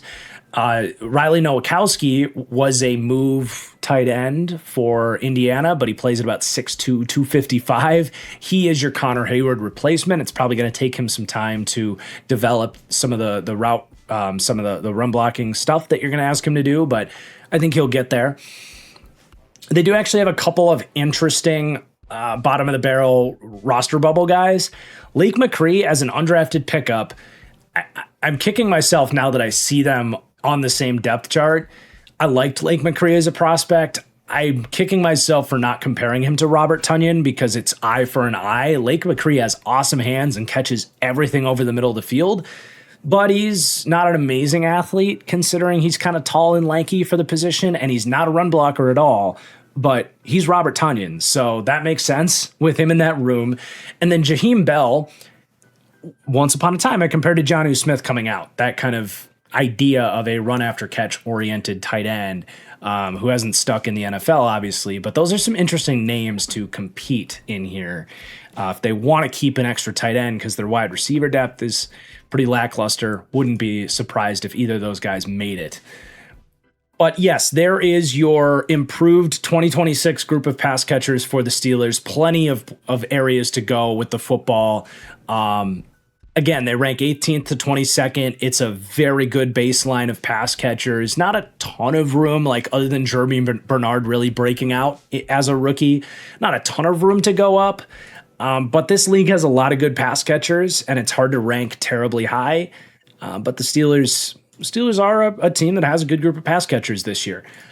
But let's go to the final group for the offense, the offensive line, and some changes from the offseason. They do lose Isaac Seumalo in free agency. He goes to the Cardinals. And then Broderick Jones as well is dealing with a neck injury. And there's questions if he's ever going to play again at this point. Wasn't playing great for the Steelers, but probably to be considered a loss for the Steelers, where he played 58% of snaps last year, not even the full season. So that's an injury thing. But you're looking at really a pair of rookies needing to step in and fill those shoes for the most part, especially Maxi Honachor, their first-round pick, and Jennings Dunker, a third-round pick out of Iowa. They did bring in Brock Hoffman, who had some decent starts under Mike McCarthy in Dallas as well. Those are all very solid additions, but Isaac Seumalo was a bit of a rock for them. So that's definitely a loss. And honestly, it's to be determined if Maxi Honachor can actually be an upgrade to Broderick Jones. It really is. So I said to be determined on the offensive line. It's a hard one to answer. Very much up in the air, and obviously that's going to make this offensive line a massive wild card that's going to determine the success of this year's Pittsburgh Steelers, especially with an Aaron Rodgers that we know, and certainly we saw in that Texans game, like he can't really move back there. So you need good pass protection, and they're hoping this team can certainly finish the year higher than I have them ranked right now. I have them ranked in a tier that gets them 23rd to 29th with a C grade in pass protection. And then 26th in run blocking. So kind of bottom third of the league for offensive line. It actually comes out as my 29th ranked offensive line. But definitely a lot of up arrows here and plenty of reason to believe that this group will exceed those rankings. But I rank these players off of their floor and proven commodities. And right now, there is pretty much everything for this offensive line to prove, other than your center in Zach Frazier, who's just like a total rock and has been an awesome day 2 draft pick for this team. Very balanced player. I almost want to just get Zach Frazier out of the way. Like, he's locked and loaded as a center. He's He's not the most ridiculous athlete. I don't know that he's going to climb all the way up to being like a top 5 center in the league. I don't think it's theoretically impossible for him. I don't necessarily put the up arrow on him. He's been pretty stable as just like a top 7 or so center since the day he stepped onto an NFL field. And I feel like realistically, that's probably about where he's going to be moving forward. And that's awesome. So you pencil that in. And then you kind of have questions elsewhere. On the left side of the line, it's not questions about are they going to be bad? It's more questions about how much of a step forward do your existing players of Troy Fautanu and Mason McCormick step up and continue to climb in the rankings. Whereas the right side of your line, you have legitimate, is this going to be a problem for us types of questions. So pick your poison there. I think let's start on the good side, the left side of this offensive line. While Troy Fautanu and Mason McCormick haven't proven to be studs yet, this is a year that they could both prove to be really good players at their position. I like both these guys a lot. Both have had more goods than bad, but have had their issues and are still ascending young players, right? So it's just your classic young player with the green arrow on it. Both are very capable, solid starters at this point in time that you're hoping for more from. So you got, Troy Fautanu, first round pick, really was his rookie year last year because of the injuries in his first season. I was a big fan of Troy Fautanu. It was awesome to see him step in what was his first season and largely be, I think, what you hoped he would be. He's not the biggest guy. He's not the most strong tackle, but he is pretty strong for a guy that moves as well as he does. And I was definitely expecting him to be a plus pass blocker someday and a pretty damn good run blocker. And I think we saw the beginnings of that in his first season. Definitely had his low moments. He got his ass kicked in the Texans playoff game. He really did. Was a tough way for him to end his final season, but he had some really good lockdown moments as well. I really think we're going to continue to see improved technique, maybe a little bit more bulking up, more functional play strength, and the run blocking had its good moments as well. I mean, he is an athlete and he gets after it. Just maybe not the most enforcing run blocker in the league, but again, he's a very starting caliber tackle. After his first year, was probably somewhere around the 20th or so left tackle in the NFL in his first season, and hopefully he can be even more than that. But we just haven't seen that level of play from him yet. And honestly, pretty similar with Mason McCormick. I would say a little more volatile in the sense of I think McCormick had more bad games in pass protection than Fautanu did, whereas Fautanu, it felt like it was largely just that Texans playoff game where he really stood out as an issue, whereas McCormick had a couple more earlier in the year than later, though. It felt like he kind of settled in, but, Chicago, Buffalo, Baltimore again, how much of that was you're just facing bad pass rushes, whereas earlier in the year it was Seattle, New England, Cleveland, Green Bay, took some more issues against some of the better rushers. So, I think still a lot to prove in terms of consistent pass protection for him. And run blocking is just going to be, I think, ticking up with him. He's nasty as a run blocker. He's a very aggressive run blocker. So you definitely see times where he falls off blocks and misses assignments. But all that should get better.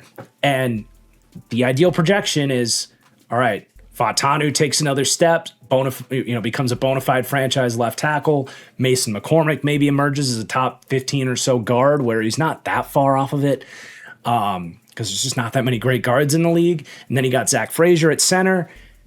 There's a pretty reasonable way to look at this and say, all right, center to left tackle should reach a point where we're in a really good spot. And I love the investments they've made with these guys. That's more of a when, not if type of question for me. Right guard and right tackle are more not just when, but ifs. So you got right guard is entirely unproven. You have Spencer Anderson, who played as a bonus lineman for this team.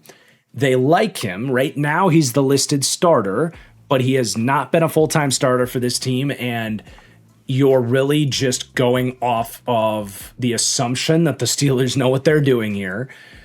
But there was really 4 games that he got a fair amount of snaps last year, 2 of which he got beat pretty bad against Detroit and especially against the Chargers, where he gave up 4 pressures.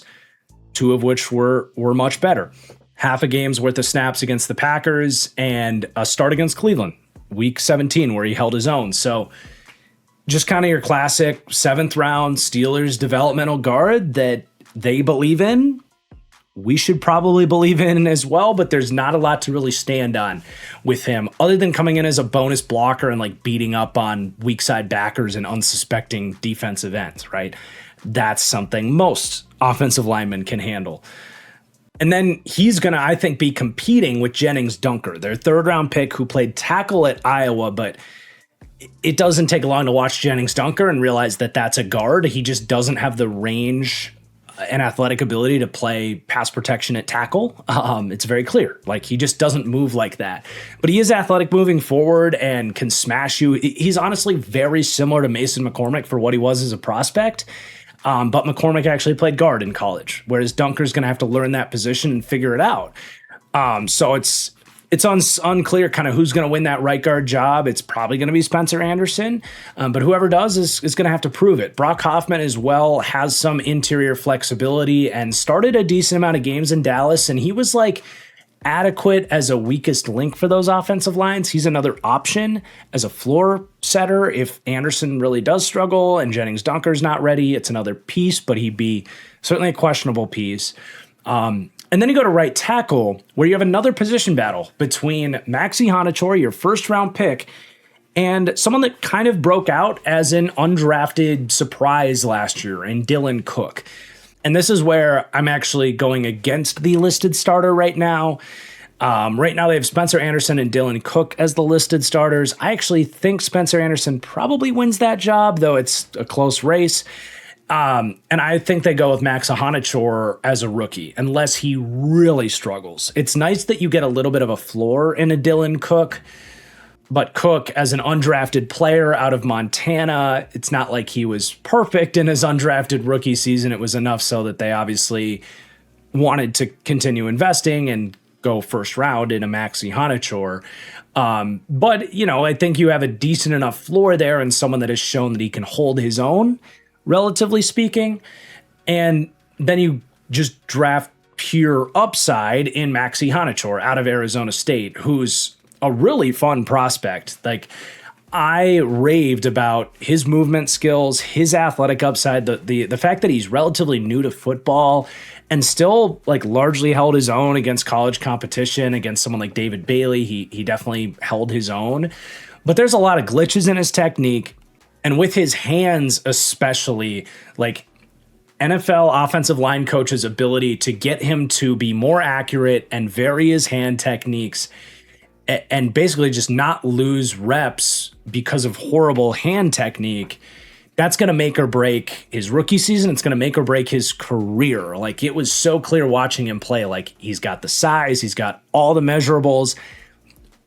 Human beings are not supposed to move the way he does at 320 pounds. Like, it is such an easy selling point. Like, if we can just fix his hands and get him to actually get his hands on his target more often, we're in business, because his footwork actually isn't bad. There's room to improve it for sure with his kick slide technique.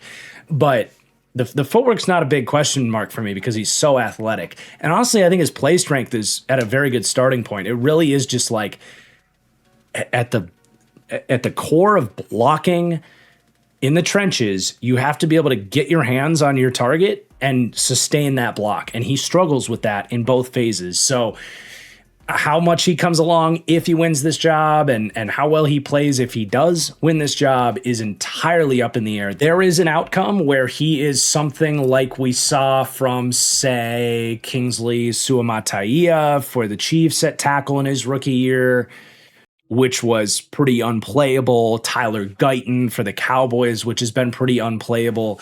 There's some of that in Maxi Honachor where you know the athlete's there. It's just, will the technique develop? But there's a part of me that really likes this prospect too, a little more than those types of guys. And, you know, if you can get him up to speed a little bit quicker, he could actually be like a really good rookie tackle too. He really could. So he's obviously just a massive wild card for this team. I think Dylan Cook gives you a certain floor of like playable tackle play there. And even like Jack Driscoll all the way down there on the depth chart, like in terms of backup options to just not get Aaron Rodgers like obliterated every snap, they can do that, but they're going to take their losses for sure. Your dream is that Maxi Hanichor is the guy. And then Broderick Jones, like, if he plays, he's been an issue when he has played, right? So like, he's on the outs here. That much is very clear. Maybe there's a world where he gets back healthy and the neck checks out, and maybe he competes at like guard, or maybe he holds down as your best tackle option for the year. He's still probably in the mix if he can get on the field, but they're obviously looking to move on from him as his rookie contract expires, I think. So that's how you end up with the 29th ranked offensive line. I've talked about this in some other deep dives where it feels like some of these lower ranking offensive lines are better than previous seasons, where we've had some real eyesores at the offensive line, like heading into these seasons for a lot of these teams. I think teams are getting better and better at staffing their offensive line to the point that your 29th ranked offensive line here, like, you obviously have your questions and need to see them hit some green lights here. But it's not in a horrible spot. And there's a lot of optimism that they can exceed this ranking, which is such a big part of this series, is just talking about areas that teams have pathways to hit green lights and exceed these rankings. And this is definitely one of those units for the Steelers. So that's going to conclude our offensive breakdown for Pittsburgh. And they came out as my 25th ranked offense as we head into the year. And, you know, I think that makes sense, especially with the questions I have with the offensive line. Like, they just have to be better. They have to be good in that category to be the one area that I think can really uplift this group. Because even if they rank low and I've got my questions there, it's not like they don't have great upside with the offensive line, right? There's that side of the coin with this. Otherwise, I feel like you got a pretty good understanding of what you got to work with at quarterback, at running back, with the pass catchers. Kind of what you see is what you get. You're going to have the big overarching question of, like, what does the coaching and the play calling and the mix of McCarthy, Rodgers, and Angelico, you know, can they get it straight and have a good modern offense, relatively speaking, or do they, you know, have the bad side of things that we hinted at being a possibility there? That's the other kind of wild card, I think, with this offense. Generally speaking, though, as we transition this to the defensive side of things, 27th in run game, 24th in passing game, again, 25th for overall offense. Just don't let the offense sink the ship, right? The whole idea here, if the Steelers are going to ride this off into the sunset, is just get a little bit better than this, but, you know, be just okay on offense, and then let the defense do the heavy lifting here. So obviously, as we transition to the defensive side of things, with Patrick Graham taking over here, this is where the upside of the Pittsburgh Steelers in 2026 really comes in. So let's begin by taking a look at the defensive line. Feels like it's been a long time. The D-line has kind of been the headliner of the Pittsburgh Steelers, and they're hoping that's not going to be any different here. As we look at their offseason changes, they didn't get any worse. On the interior of the defensive line, I said slightly upgraded as they lose nobody and add, most notably, Sebastian Joseph Day as just another rotational piece to plug in here. They do draft Gabriel Rubio in the 6th round out of Notre Dame. Not sure how much we'll see from him this year. And then keeping things all the same at the edge room after some hints at, you know, is Alex Highsmith going to be on the move? Is Nick Herbig going to get an extension, or is he going to be on the move? You know, what kind of happens there? They're going to be able to run it back for this year, barring any unsuspecting changes. But I do think we're going to be looking at this 3-pronged edge room again this year. So let's dive into the Steelers defensive line. It's an exciting group. They did come in as my 3rd ranked overall defensive line for the 2026 season, 3rd in pass rush, and also very good in D-line run defense, where they ranked top 10 there, ranking 6th to 9th for D-line run defense. And I think it's a compliment to the Pittsburgh Steelers that the graphic looks different for the Steelers defensive line. Usually I showcase the 4 most prominent starters for the D-line.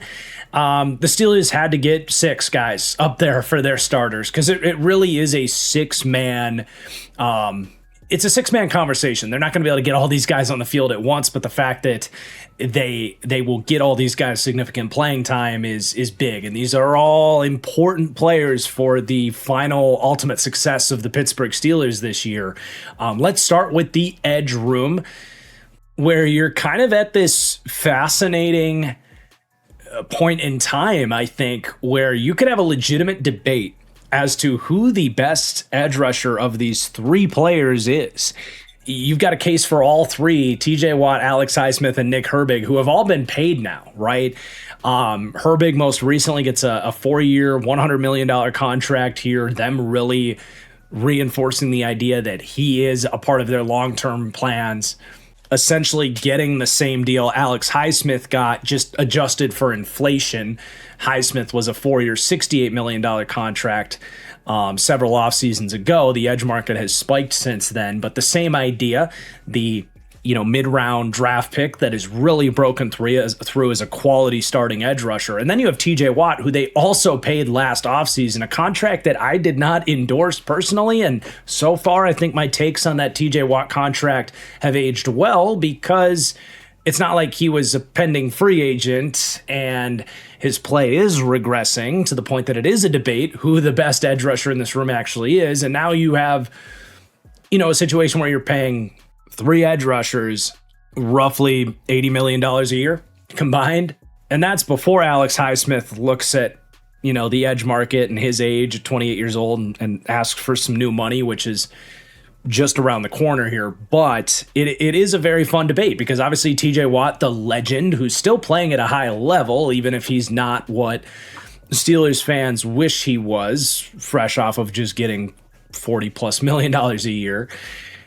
Alex Highsmith, who feels like he's been a mainstay at this point for 3 or 4 years, as I would say the best number 2 edge rusher in the NFL over the last 5 years, but only because TJ Watt's been there. I think Alex Highsmith is a low-end 1, a high-end 2, and then you have the ascending Nick Herbig, who hasn't really gotten like full-time starting opportunities, but has probably been the most efficient pass rusher between these three guys. Not the run defender of the other two guys quite yet, but a really fun group. And money aside, they're going to have some fun, and goodness is Patrick Graham going to be excited to have three pieces like this to work with.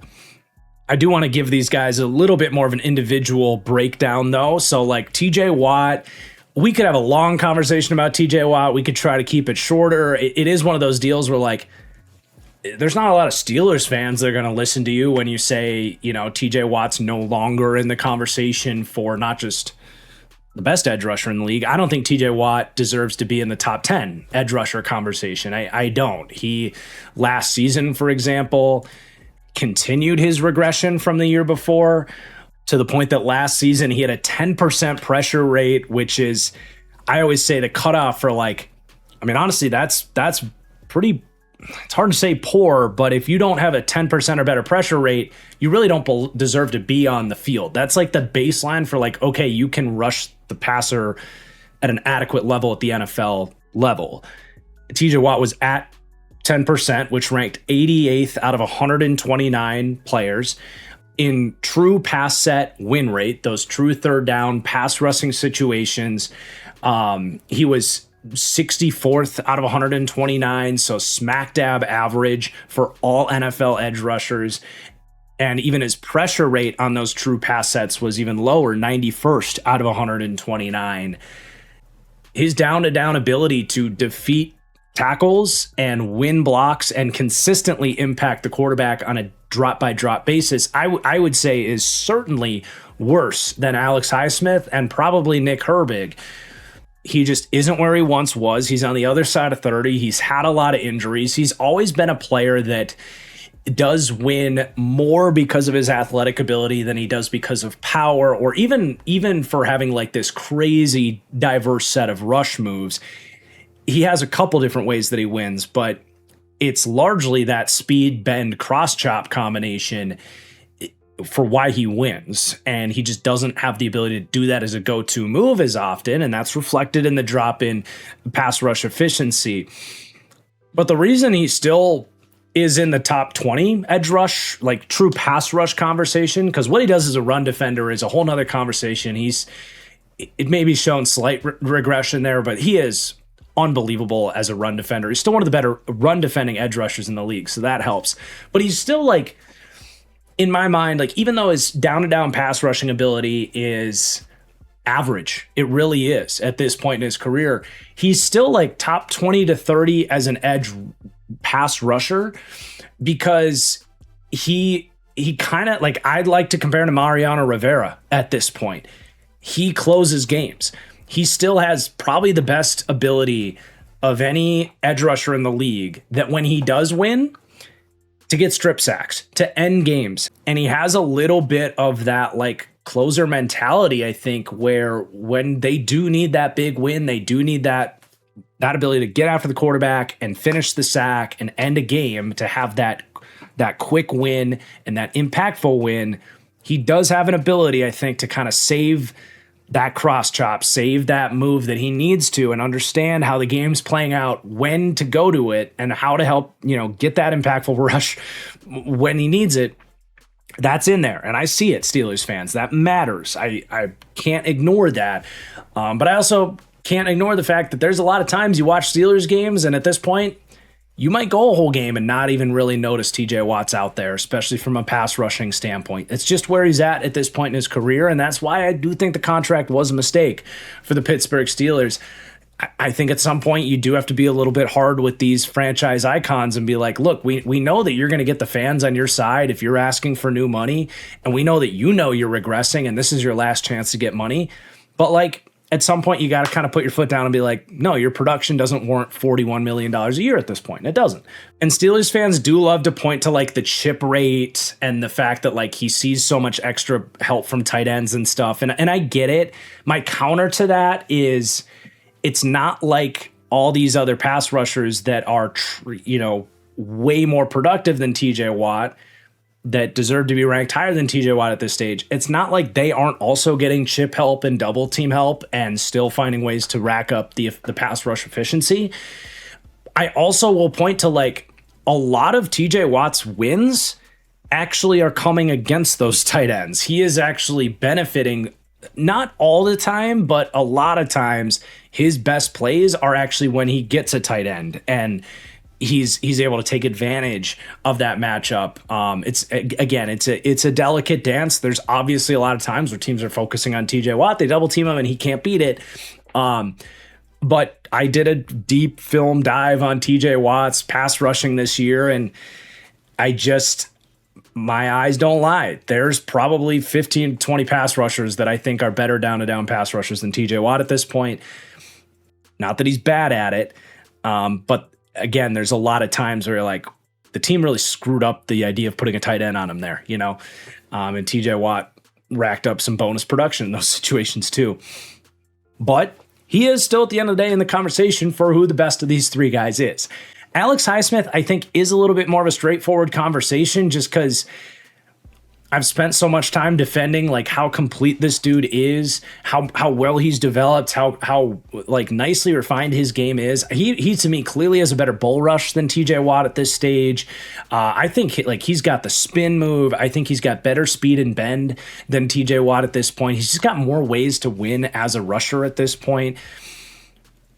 And he's got an it factor against the run. He's missed a little bit of time for injuries, like got to stay out there, but I do think like he is probably at the end of the day your best of the three. If it's realistically speaking, if it's 3rd and 8, any given down, I know I gave Watt the end of game credit and all that, but any given 3rd and 8, if I just need you to beat a tackle and get us off the field, I think Alex Highsmith's the guy I trust the most in that situation.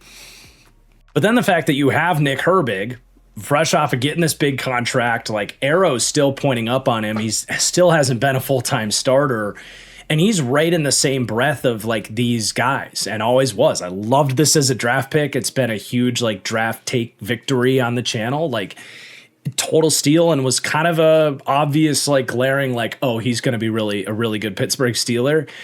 Just as Alex Highsmith has developed, Nick Herbig wins in so many similar ways as these guys. He's got that speed bend combination that both TJ Watt and Highsmith have thrived off of, and Herbig has really started to develop a pass rushing skill set. And the other thing that needs to be brought up is that a reason you can justify paying all three of these guys right now is at least the previous regime was really creative at getting them all out there at the same time and lining Nick Herbig up as a rush linebacker. He did some really good stuff against guards as a blitzing linebacker, like, that move rusher. And I fully trust that Patrick Graham will continue to lean into that, if not find even more creative ways to help all these guys, not just Nick Herbig. Like, there is something to be said about the fact that the Steelers don't do a lot to help TJ Watt on stunts and loops and twists and stuff, knowing that teams are going to slide towards him. That was probably my biggest complaint about the previous regime, is like, when you know that a team is going to be sliding towards a guy, you should leverage that in how you design your rush. And even if it's not helping TJ Watt necessarily, help, lean towards that with loops and stunts to benefit the other guys around him. Felt like they weren't exactly capitalizing on that. So it's that's a point that I wanted to get into this deep dive at some point, that you should be able to be way more creative with not just these three guys, but your three interior guys than the previous regime was able to be. But really fun trio. And then you do have Jack Sawyer, who I do put the green arrow on just because he was a rookie last year, and I think can play better than even in his rookie year, which goes without saying. I don't think he has crazy upside. He's not like an Alex Highsmith or a Nick Herbig to me, where you see the crazy athletic ability and the chance to be a super disruptive pass rusher. Jack Sawyer just doesn't have those tools. But I do think as just a fourth piece, and being one of the better fourth pieces in the league, as a 3-4 outside backer that can defend the run, that's not going to be completely useless as a rusher. If you do need him to get after the quarterback, drop into coverage a little bit, he's a really nice fourth piece to have. And that's why this is a 4-man group. A lot of these edge rooms, you can talk about the 5th or 6th guys on the depth chart. Not necessary here. I think they go 4. And as long as these guys are healthy, it's still in the conversation for the best edge room in the league, especially the fact that they have 3 of these guys, or at least after the Houston Texans, obviously. And then you go to the interior, where they run very deep there as well. You have a starting trio of guys that's really exciting, and then some interesting depth pieces as well. But, honestly, a big wild card in many ways is will Cam Hayward keep doing it? If I'm going to sit here and pat myself on the back for maybe looking right about the TJ Watt contract, I have to be critical of myself and admit that I was horribly wrong when I was critical of them extending Cam Hayward, because he looked like he was regressing after 2023. They extended him and he just, snapped his fingers and he got back to being the I don't know if Cam Hayward's a Hall of Famer or not. He's probably borderline. That's another conversation for another day, but he's definitely a Steelers Ring of Honor guy, to say the least, right? We'll definitely have those debates, I think, when Cam Hayward eventually retires, but he just got right back to being peak Cam Hayward, a 50-plus pressure interior D lineman, a top 10-ish pass rushing interior D lineman, and one of the 5 or 6 best run defending interior D linemen in the entire league. And to be both those guys at once, not everybody has that complete skill set. We just talked about how one-dimensional Derek Brown is in that sense in the last deep dive.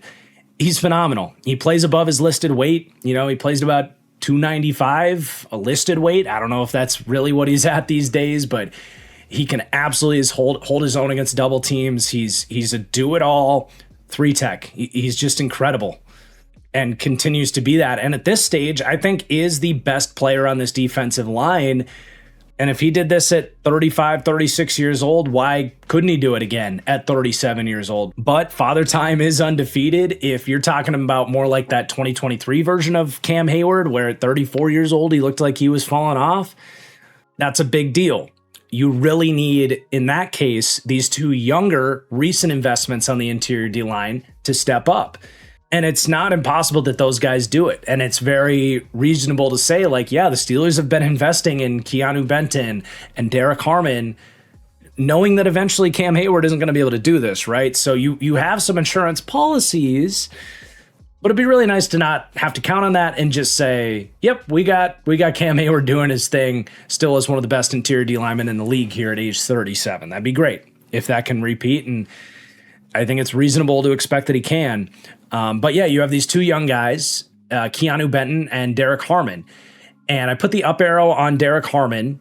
I did not put it on Keanu Benton. It's not to say Benton can't be more, but Benton's been in the league for 3 years now and has pretty much been the same guy every year. Hard to predict that he takes another jump, but the scheme change is worth noting because another area of frustration with Terrell Austin and the previous regime is they've just stuck Keanu Benton at nose tackle because he's this, he's technically their biggest of these three, listed weight, 6'4", 310. He's a big guy, played at Wisconsin. I think he's been typecasted by the Steelers as a nose tackle for them. No, he plays with really bad pad level. Never really was this dominant two-gapper at Wisconsin. He is much more of a lighter, pass rush-oriented, three-tech type of guy than they've certainly asked him to do. So if they can open their eyes and ask a little bit less of him in run defense, maybe the addition of a Sebastian Joseph Day would signal that a little bit. But Patrick Graham comes from the Belichick background. Another thing he did with that 2020 season was take Leonard Williams and use him more as an edge rusher. I'm not saying you use Keanu Benton that way, but certainly taking a bigger bodied guy and spacing him out a little bit more, letting him flex more towards the gap, the ISO gaps and playing against tackles a little bit more. There's room for Keanu Benton to be a more consistent, disruptive run defender than what he's been for the Steelers, where he's been a problem. And I think because they've asked so much of him as a run defender, and he played 782 snaps last year, I think he probably does get a little bit gassed, taking on double teams, trying to be a nose tackle on earlier downs, and then be a super hyper efficient pass rusher.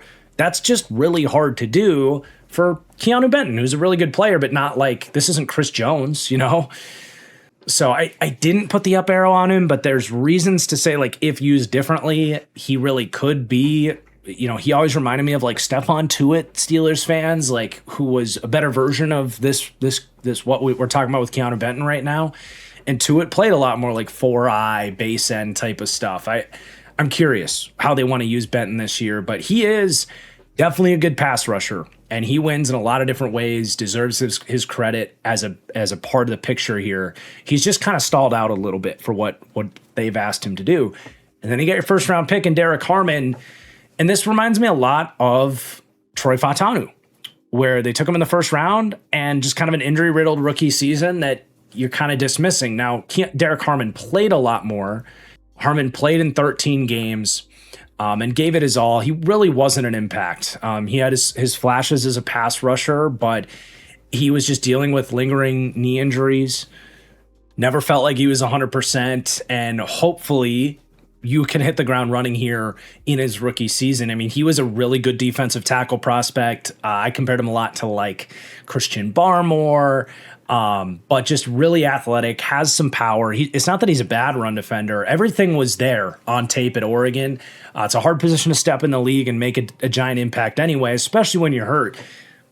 I didn't include him as an addition to the defensive line because he did play, and, it gets a little sticky that way, but he's a big deal. It's a big deal what you can get from Derek Harmon because, number one, if Cam Hayward is still Cam Hayward, but Derek Harmon emerges as a real impact, another one of these real number two type of pieces, you just have just pass rushes in waves, right? And another good run defender in the mix.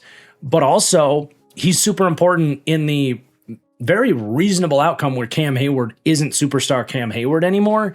If Derek Harmon can step into those shoes, and Harmon, there's a lot of Cam Hayward in there, right? 6'5", about 300 pounds, kind of a similar size profile. I do think was drafted to eventually be the Cam Hayward replacement. There's a lot of stakes in that, right? Whether it's this year or beyond. So he's a big deal as well, what you can get from him in year two. Probably one of the biggest wild cards for this team this year. And then you're just loaded with D-line depth. Really the only part of that I like is Sebastian Joseph Day. I think it's a really solid addition, especially if it's going to allow you to move Keanu Benton out a little bit more, take a little bit off of Derek Harmon's plate from a run defense standpoint. It's a little bit of protection against Cam Hayward regression, or God forbid an injury to Cam Hayward. Just why not add Sebastian Joseph Day to the mix here? And then you just have, honestly, just this bevy of like lightly fascinating names. Waya Black, nose tackle that I never really liked his tape out of Iowa. Asezi Atamewo, who's was an edge at Minnesota, who's bulked up to be kind of like that hybrid end here. He's kind of in the same breath with like Dean Lowry and Logan Lee, kind of these like lankier kind of hybrid ends. One of those guys probably makes the team between Otomewo, Lee, and Lowry, and you can kind of expect decent rotational play from whatever guy emerges there. And then you have Gabriel Rubio, who I didn't get to out of Notre Dame. I trust the Steelers' eye for day 3 defensive tackles, but yeah, hard to like expect much from him. I think wasn't much of a like on the radar type of prospect at Notre Dame as a defensive tackle. Like kind of tells you a little bit there. Kind of hard to not get noticed at that position at Notre Dame. So we'll see with Rubio. But obviously the Steelers defensive line is the identity of this team. It's a phenomenal group that, you know, it's hard to call the group a wild card because at the end of the day, this is going to be a strength of this team. But there's some moving waves, right? Like how much does TJ Watt continue to regress? Does Nick Herbig take a big leap? And there's that same dynamic with Cam Hayward and these, you know, mostly Derek Harmon, but maybe a little bit of Keanu Benton. Like you've got some guys trending down and getting older. You got some guys trending up. Where does that kind of settle? But your starting point with that is pretty much higher than just about every D-line in the league. So that's a big reason that you think this defense can do a lot of heavy lifting for this team and maybe even get them into the playoff dance and all that kind of stuff. But let's continue on to the linebackers, where they didn't do anything, running it back with the same room. And honestly, I'm not a fan of that. And I don't know that the Steelers front office is a fan of that because they tried to get someone to take Patrick Queen's contract, and even the Dallas Cowboys weren't buying it. And that tells you how bad Patrick Queen is. I've got the Steelers ranked as the 31st linebacker room in the league, and it's linebacker. You can work around it. The Steelers defense, as we'll see, is still going to rank pretty nice, even with the 31st ranked linebacker room. But I'm just not a fan, especially of Patrick Queen, and Peyton Wilson's got a lot to prove as well. But yeah, man, Patrick Queen was one of the biggest liabilities on the field for any team at any position in the league last year. He missed over 20% of his tackles. There were weeks where teams literally just in their drop back passing game told the quarterback, hit the top of your drop, look at where Patrick Queen is supposed to be and throw into that area. And if it felt like watching the Pittsburgh Steelers, like there was this like vacant hole in the middle of their defense week after week, yeah, they had a injuries at safety and some slower vets playing at safety, but a big part of it is Patrick Queen, as athletic as he is and as capable as he is. If you want to run man coverage and have a man up tight ends and running backs, and the occasional splash play will happen with him when he happens to guess right. There's maybe not a more clueless, over aggressive, low zone IQ linebacker in the league than Patrick Queen. Any good passing game is going to be able to isolate him and force him to guess wrong, basically. And it's a problem. And the Steelers know it. It's why they were begging someone to take this contract. But they're stuck with him for another year. And maybe Patrick Graham steps in and is like, what have you guys been doing here? Like, this guy sucks. Let's play Cole Holcomb until he gets hurt, or let's just put Malik Harrison out there. Like, it's an upgrade. It would be in so many ways. But, first round pedigree can go a long way, and the Steelers like his personality and the fans like him because he's a former first round pick that played at LSU and they stole him from the Ravens. Patrick Queen had this big quote when he signed. He was like, "I wasn't wanted in Baltimore." Why do you think that was, Patrick? Obviously, I'm not a fan of this player. He is a good blitzer. I'll give him that credit. His speed and burst will play there. And, when they send him up the A gap and say, go run and tackle a guy, you're going to get some highlight plays from Patrick Queen. And those are the plays that Steelers fans like to attach to. But, the highlight plays are what gets him a lowly 71 rating. And he did have that one good year in Baltimore where he had Roquan just basically telling him what to do every play. And he had one good year in Baltimore that maybe is doing a little bit of heavy lifting here. But overall, he's got some of the worst down-to-down linebacker tape of any starter in the league. So you got to work around that. You do have Peyton Wilson, who's slowly getting there. I think you would have wished he would be getting there faster. He played edge rusher at NC State, and he's kind of tall and lanky and still trying to figure everything out. And I do think last year there was some really good moments with him in run defense. He's always flashed in coverage. He moves so well, but it hasn't all come together, and they've had him kind of in and out of the starting lineup. Some weeks they trust him, some weeks they don't. It's been a bit of a frustrating experience, as it is with just about every athletic third, fourth round developmental linebacker prospect, right? We're pretty much back to Trevin Wallace from the Panthers deep dive last year. Trevin Wallace was an LB2 next to a good free agent signing in Devin Lloyd. Peyton Wilson, realistically, you're hoping could maybe be this team's best linebacker this year. But you just need a massive jump in consistency. I like the prospect. I think he's relatively on track. This is kind of the nature of these young athletic developmental linebacker prospects. So we'll see what year 3 offers for him. I do wonder, though, and I already hinted at this, but I do wonder if Patrick Graham is going to get here and be like, you know what? I like Cole Holcomb and I like Malik Harrison. Malik Harrison is very Landon Roberts-esque, who Patrick Graham targeted last year just as that Belichickian middle of the trenches thumper that neither Wilson or Queen can offer. Very much a liability in coverage, just like in a Landon Roberts. He's never really carved out a starting role, but I could see Patrick Graham liking him. And Cole Holcomb is the best linebacker on this team. I don't have a doubt about it, but he's been one of the most injury-prone players in the league for 8 years. Every year, it's like he teases you by playing, and you're like, man, coach's son. He's not a horrible athlete. He's certainly not a great athlete, but he's got enough. He sees things. He gets off blocks. He makes some plays, and it's gone. What?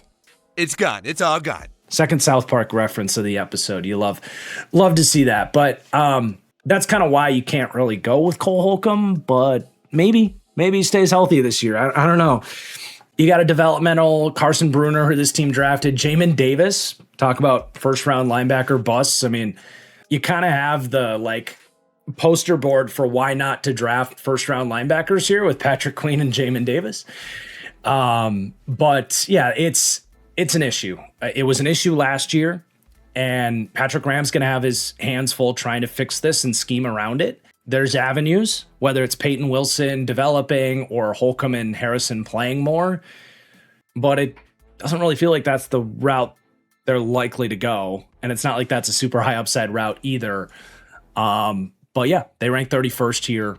It's not like we haven't seen great defenses with bad linebacker rooms, but it is an area that they're going to have to work around, in my opinion. Let's look at the secondary. You get to end on a very positive note with the defense. And look, man, the reality is D-line and secondary is such a big part of the equation for defense. Linebacker is so not a big part of the equation. So the fact that the Steelers have the D-line they have, and then we get to talk about a really exciting secondary here, is a big thumbs up for this last position group. But let's look at their offseason changes. They got better both at cornerback and at safety. So at corner, they have some losses. James Pierre really has been a nice backup piece for this team that has now earned more of a starting role in Minnesota. So they lose him. Darius Slay played 40% of snaps last year and was a veteran Darius Slay. But just kind of moderate losses there as they bring in Jamel Dean from Tampa, And they draft Dalen Everett in the 3rd round as well. But Jamel Dean, especially, a big upgrade there. Love that. And then at safety, was going to be hard for them not to upgrade after Deshaun Elliott got hurt last year, and he was really their only sign of promise at safety to begin with. So they missed him. He comes back. They add Jaquan Brisker into the mix. They do draft Robert Spears-Jennings in the 7th round. But yeah, their losses are pretty unsubstantial. Chuck Clark was a good run defense piece at his age, but more of an issue in coverage. And he only played 38% of their snaps anyway. Kyle Duggar is like addition by subtraction, in my opinion. Juan Thornhill played a quarter of their snaps last year. Kind of shows you where they were at. But yeah, this is the biggest upgrade, maybe weaponry, but like this was a massive area that this team wanted to focus on this offseason. And there's a lot of potential here for this to really be one of the better secondaries in the league. They still have some question marks. And with those question marks, they rank 11th to 12th for me with a B grade, but top 3rd in the league for secondary. So let's get into it. Let's start with their corners. So you got Joey Porter Jr. heading into a big contract year. Love that for him as kind of a final breakthrough opportunity for him. He has solidified himself as a really good, like, just starting corner, whether that's a low end CB1 or a high end CB2. That's the debate. That's about the level that I land on him with his resume to date. This is a very volatile position, and I think his first 2 years were much more up and down. And then last year, he really settled down with the penalties, still got penalized 9 times. Like, that grabbiness is a part of his game, but he was penalized 29 times in his first 2 years combined. And the pass production came way up as well. He goes from 11 combined pass breakups in his first 2 years to 13 last year. So I think his confidence to just get his hands off of his matchup a little bit, play the ball a little bit more, that just led to much better results and much more stable cornerback play. He missed like the first quarter of the season, so we got to keep him on the field. You want to see him repeat a year like he had last year, but he's definitely trending in the right direction. Someone that had a really high floor coming into the league, and he's been a starting caliber corner for the first couple of years. But last year it was like, all right, 4th year, this is probably go time to tell us, are you more of an unstable like starter, but like a good player? Or can you take that leap and be Charvarius Ward? Be more of a like legit CB1, because his length, he's got good speed, physicality, the genes. It's been a little bit more of a slower climb for him for a really exciting prospect. But I think we really started to see that last year amidst a secondary that had a lot of other issues. He was a big bright spot. And this could be the year that we're talking about Joey Porter Jr. getting a 4-year, $100 million contract extension and being in that top 10 cornerback conversation. It's possible for him. So that's kind of like an exciting upside preposition for your CB1.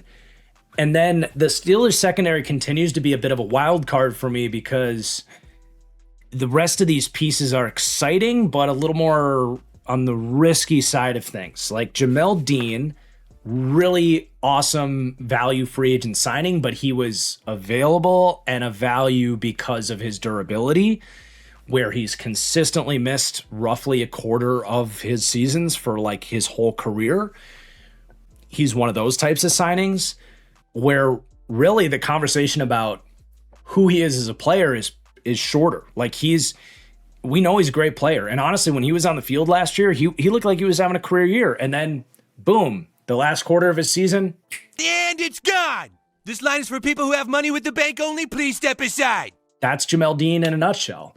And to expect anything different is tough. You're probably going to have to go to your depth at some point. You're just hoping it's a couple one-off weeks throughout the season and not like week 4 hits and you're missing Jamel Dean for the whole season. But he's big, he's fast, he can play zone, he can play the run, he can play man coverage. What's not to love about Jamel Dean, the player? He honestly would be more of a top 10 corner conversation if he didn't miss a quarter of every single season that he's played in. But I still like the signing. And any game you get from Jamel Dean, you're going to be very happy he's out there, because usually when he plays, he's good. And then there's continued volatility with Jalen Ramsey.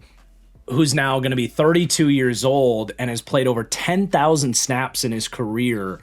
What version of Jalen Ramsey do we get here in a new role? He's going back to what he did with the Rams, and he's going to be that star nickel corner. He's going to do what they did a lot of stuff with, like Jabril Peppers with. He's going to be a quasi linebacker slot corner. Like, he's going to do the big nickel thing. That's the modern meta around the NFL. And I love Jalen Ramsey in that role.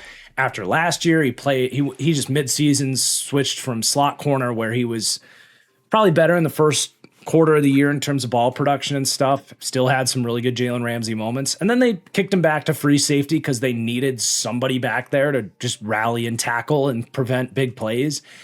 But you definitely felt the lack of, long speed and experience, honestly. Like, he was still a good free safety, but not a major impact on the back end.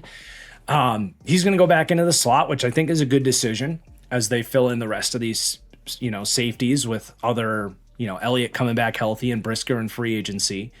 But Jalen Ramsey to me is still in the conversation for who the best run defending cornerback in the NFL is. It's probably either him or Devon Witherspoon. And getting to play slot corner is where you're going to maximize that. So he's going to make his presence felt and help out the run defense in that sense. And then, like, his instincts, his zone IQ, still a decent athlete at 32 years old, just not what he used to be.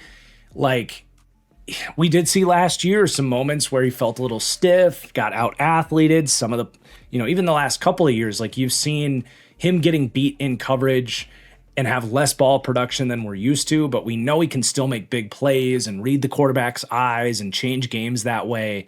It's just a matter of, like, where does his coverage consistency land?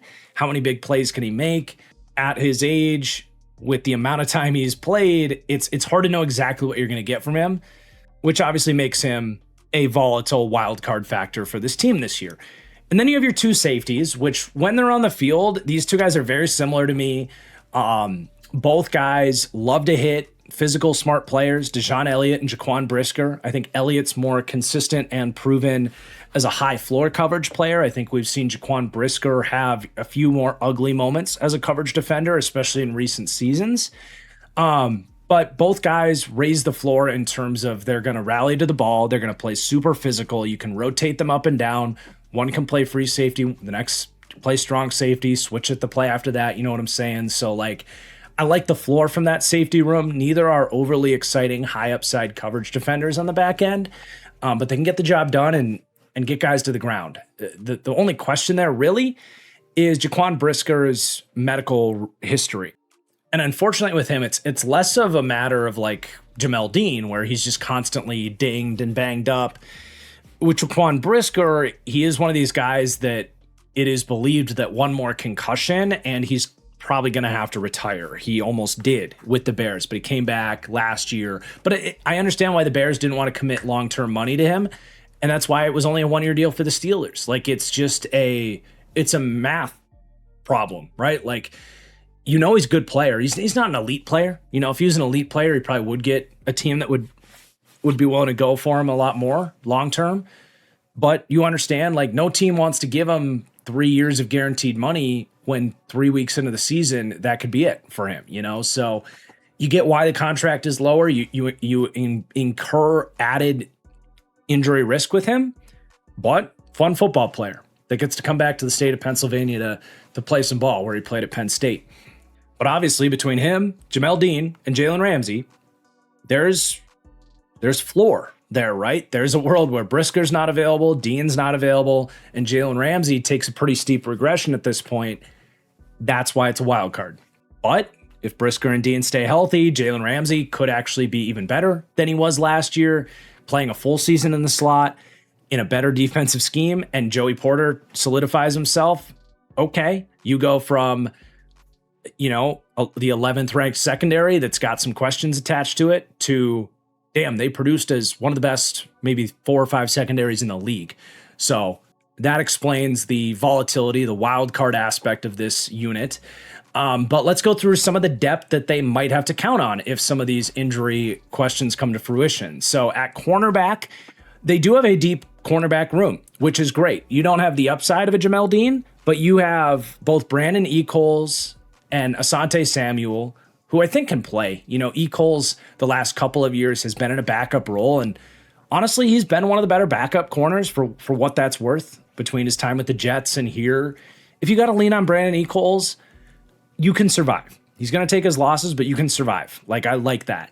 And then Asante Samuel Jr. is one of the puzzles of the NFL to me. I don't get why the NFL doesn't like him more. I feel like he should be starting.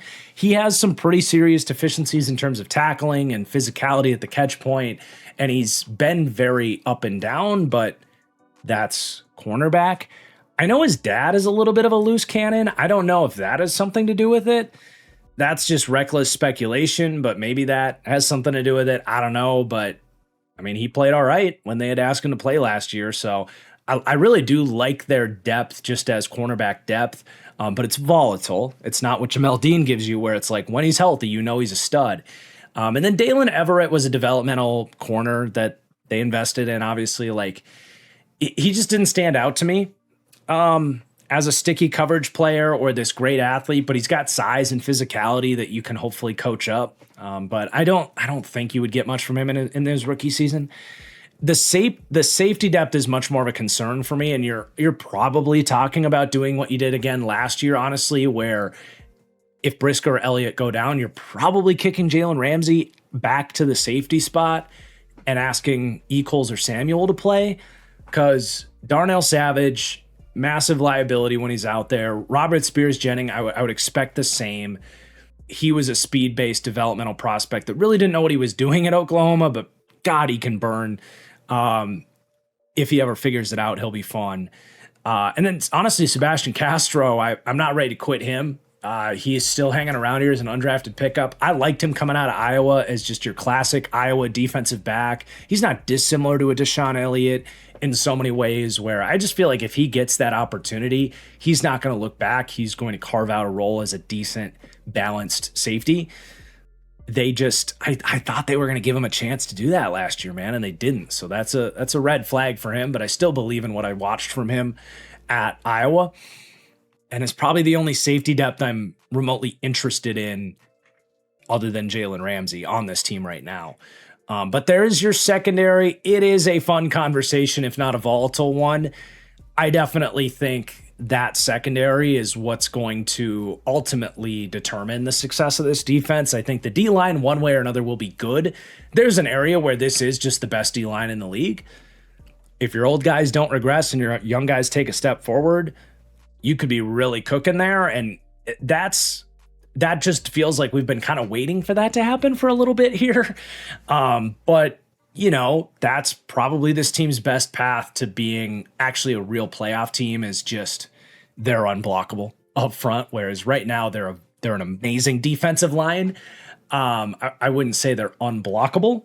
There is an upside route for that with the D line. And then obviously just the injury stuff with the secondary.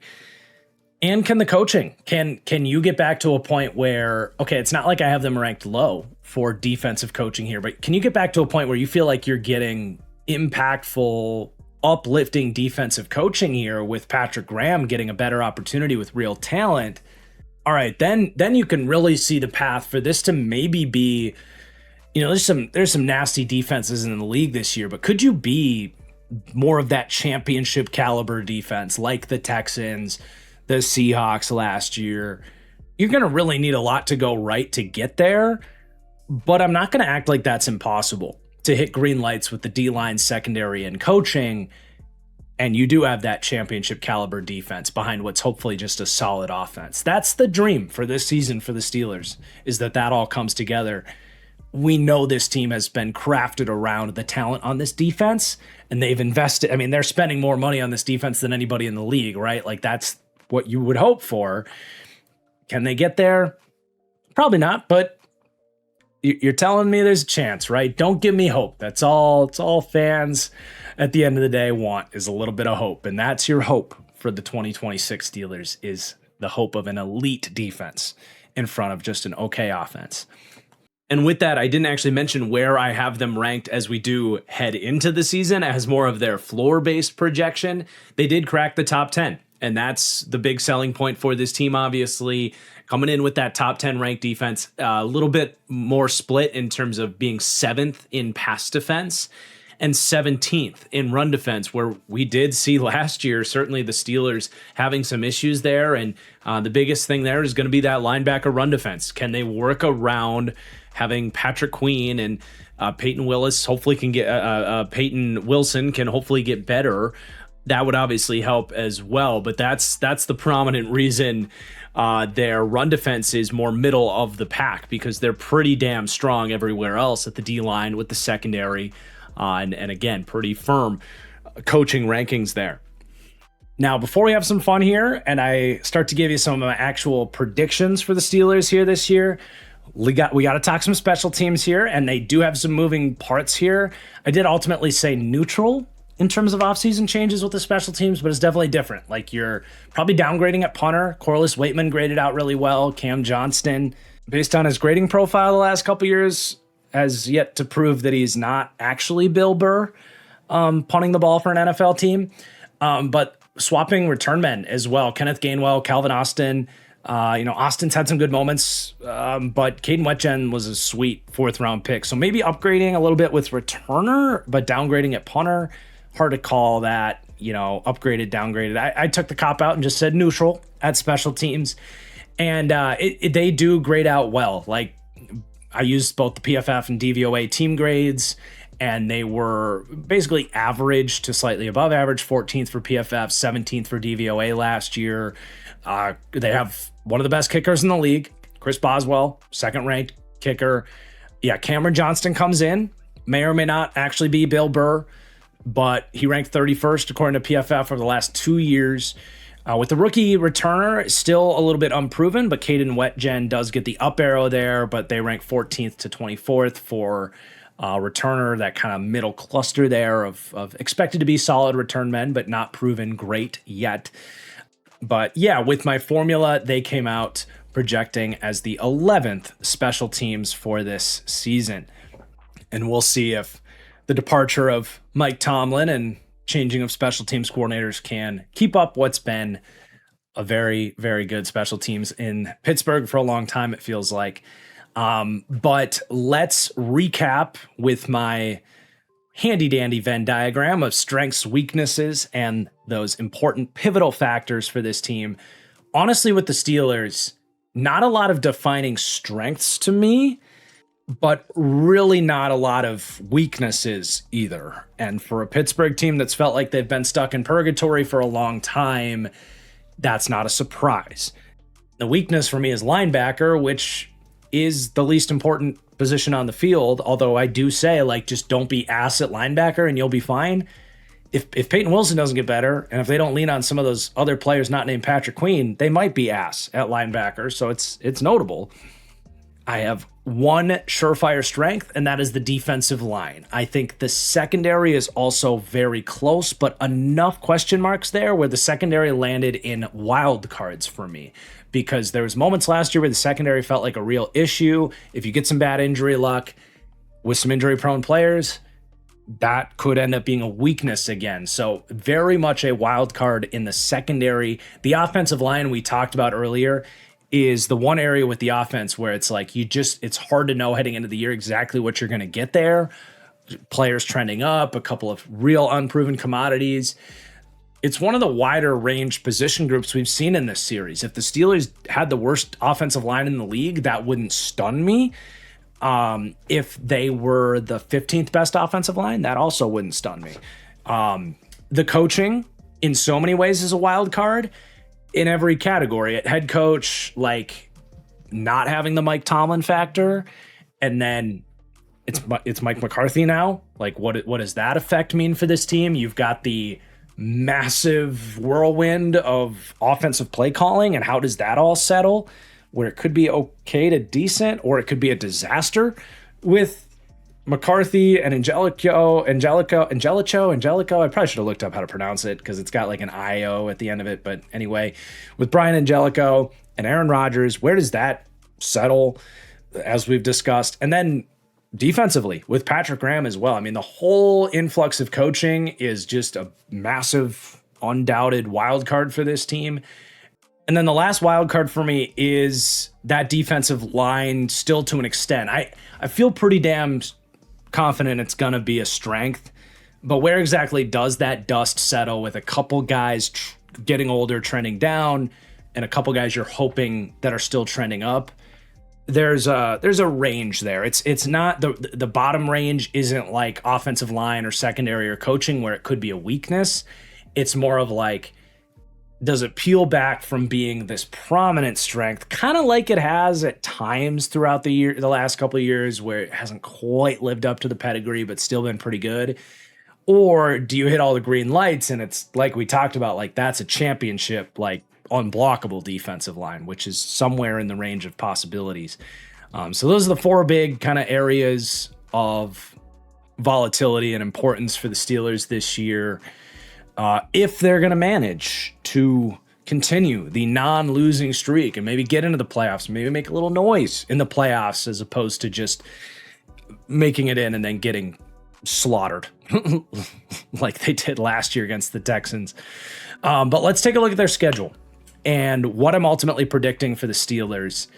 So they have a very, very split schedule in terms of first half, second half. There's probably going to be some Steelers fans dunking on their AFC North rivals, on Twitter, maybe even in my power rankings. If there's definitely a path where the Steelers are 6-2 or 5-1, and I'm not quite giving them that respect that Steelers fans want to see. And then the schedule gets harder and they come back to earth. I feel like we've had that narrative happen with Steelers teams in the past, and I'm kind of preparing for it already.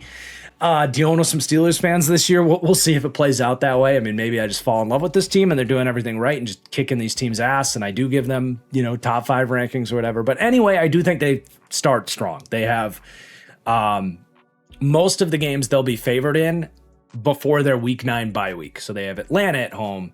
They get their Bengals home game. They got the Colts at home. They play the Saints in Paris. They go to Cleveland. They host Cleveland. So realistically, their 3 easiest division games are going to be the 2 Cleveland games and when they host Cincinnati. Spoiler alert, I will have the Ravens above the Bengals. Shouldn't be a hot take there, but you get your 3 easiest division games in the first 8 weeks of the season. Then you got the bye week and the floodgates open. At the Bengals, at the Eagles, Denver, Houston, at Jacksonville, Baltimore, Carolina at home, and then at Tennessee. Those will be important games after a rough stretch. And then you finish at Baltimore. Like, that is incredibly one-sided. So Steelers fans, if you're 6-2 after the bye week, don't be hanging the banner quite yet. That's what I'll say. But I do think a good start for this team can be important as they hopefully get better as the season goes on and look to finish strong.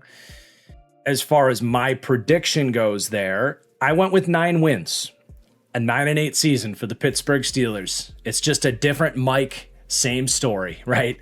Gonna get them right where they were last year, where it's like coming down to tiebreakers and one game here, one game there, right on the fringe, probably a wild card team, probably not talking about winning this division. I just don't, and the ceiling to me is 10 wins. I'm actually optimistic in terms of my floor ceiling. I've got their floor at 6 and their ceiling at 10 wins. It comes back to what I said in the intro. My gut kind of feels like, to an extent, this is going to work. You're going to have a very watchable, competitive Steelers team, probably pretty similar to what they were last year, with some differences.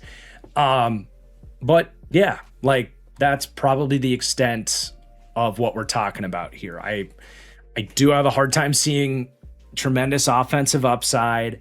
I think there's enough questions with the defense where, if this is a gun to my head situation, I'm trying to be accurate as accurate as I can on all 32 teams. Like, yeah, there's probably a couple things that are going to go a little off for this defense, whether it's injuries or guys regressing. They ranked as my 10th defense. To see them climbing up, getting that best case scenario where they're the 3rd best defense in the league and a world beater, it's possible.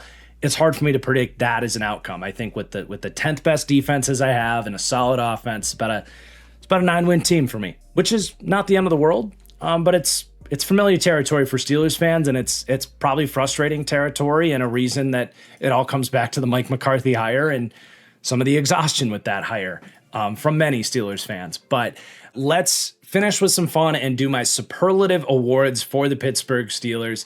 For team MVP, Steelers fans are going to like this one. I am going with TJ Watt. I am. Number one, I don't know that there's a definitive, like, absolute MVP, best player on the team. It's a lot of really good players spread out throughout this team. I can see TJ Watt having a couple of late game forced fumbles, still having a 11-12 sack season, being a great run defender. Even if I think on a down-to-down basis, some of these other guys are probably better. Could TJ Watt make the plays that makes him the MVP for the season? We'll go with Watt for one more year here in his age 32 season. So there you go, Steelers fans. I said something nice about TJ Watt. Biggest wild card, it's Maxi Honachor to me. Protecting Aaron Rodgers with his mobility, and he is the most important aspect of what we talked about with the offensive line being the biggest wild card for the offense. So if you got to pick a player on that offensive line, it's their first round pick, a very raw but high potential Maxi Honachor. And what does he give you in year one? Breakout offense, I'm also going on the offensive line. I do like Troy Fautanu. I really do. I think he's trending in the right direction. I think he can go from 24th best tackle last year or left tackle last year to 14th, 13th. Start to inch closer to being one of those, like, it's hard to make the Pro Bowl and All Pro at offensive line. It just really is. But, solidify himself as that franchise left tackle, $25+ million a year type of player, breakthrough, and solidify himself as that in his second season as a starter. And then for breakout defense, I said Derek Harmon.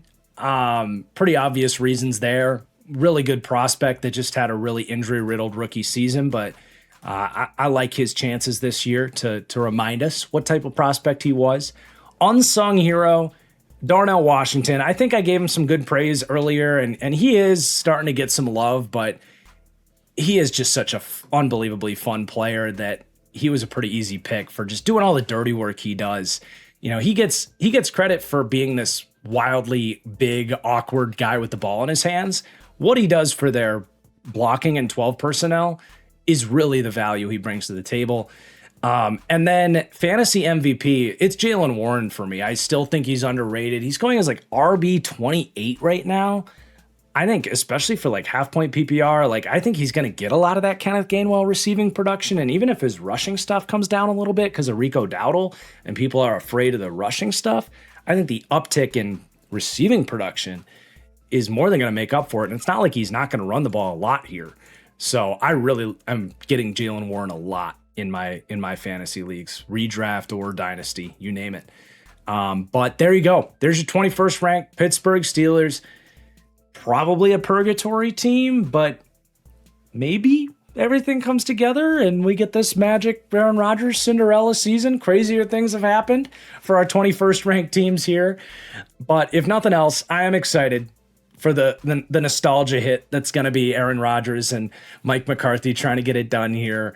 There is a lot to like about this Steelers team. There really is. It's just how high is the upside? That's been the question for a long time on this team, but I'm looking forward to this Steelers season. I hope you guys are too. I hope this deep dive maybe helped you get a little more, interested at least in this Steelers team. But that is going to do it. Let me know in the comments below who you think comes in next, who cracks the top 20.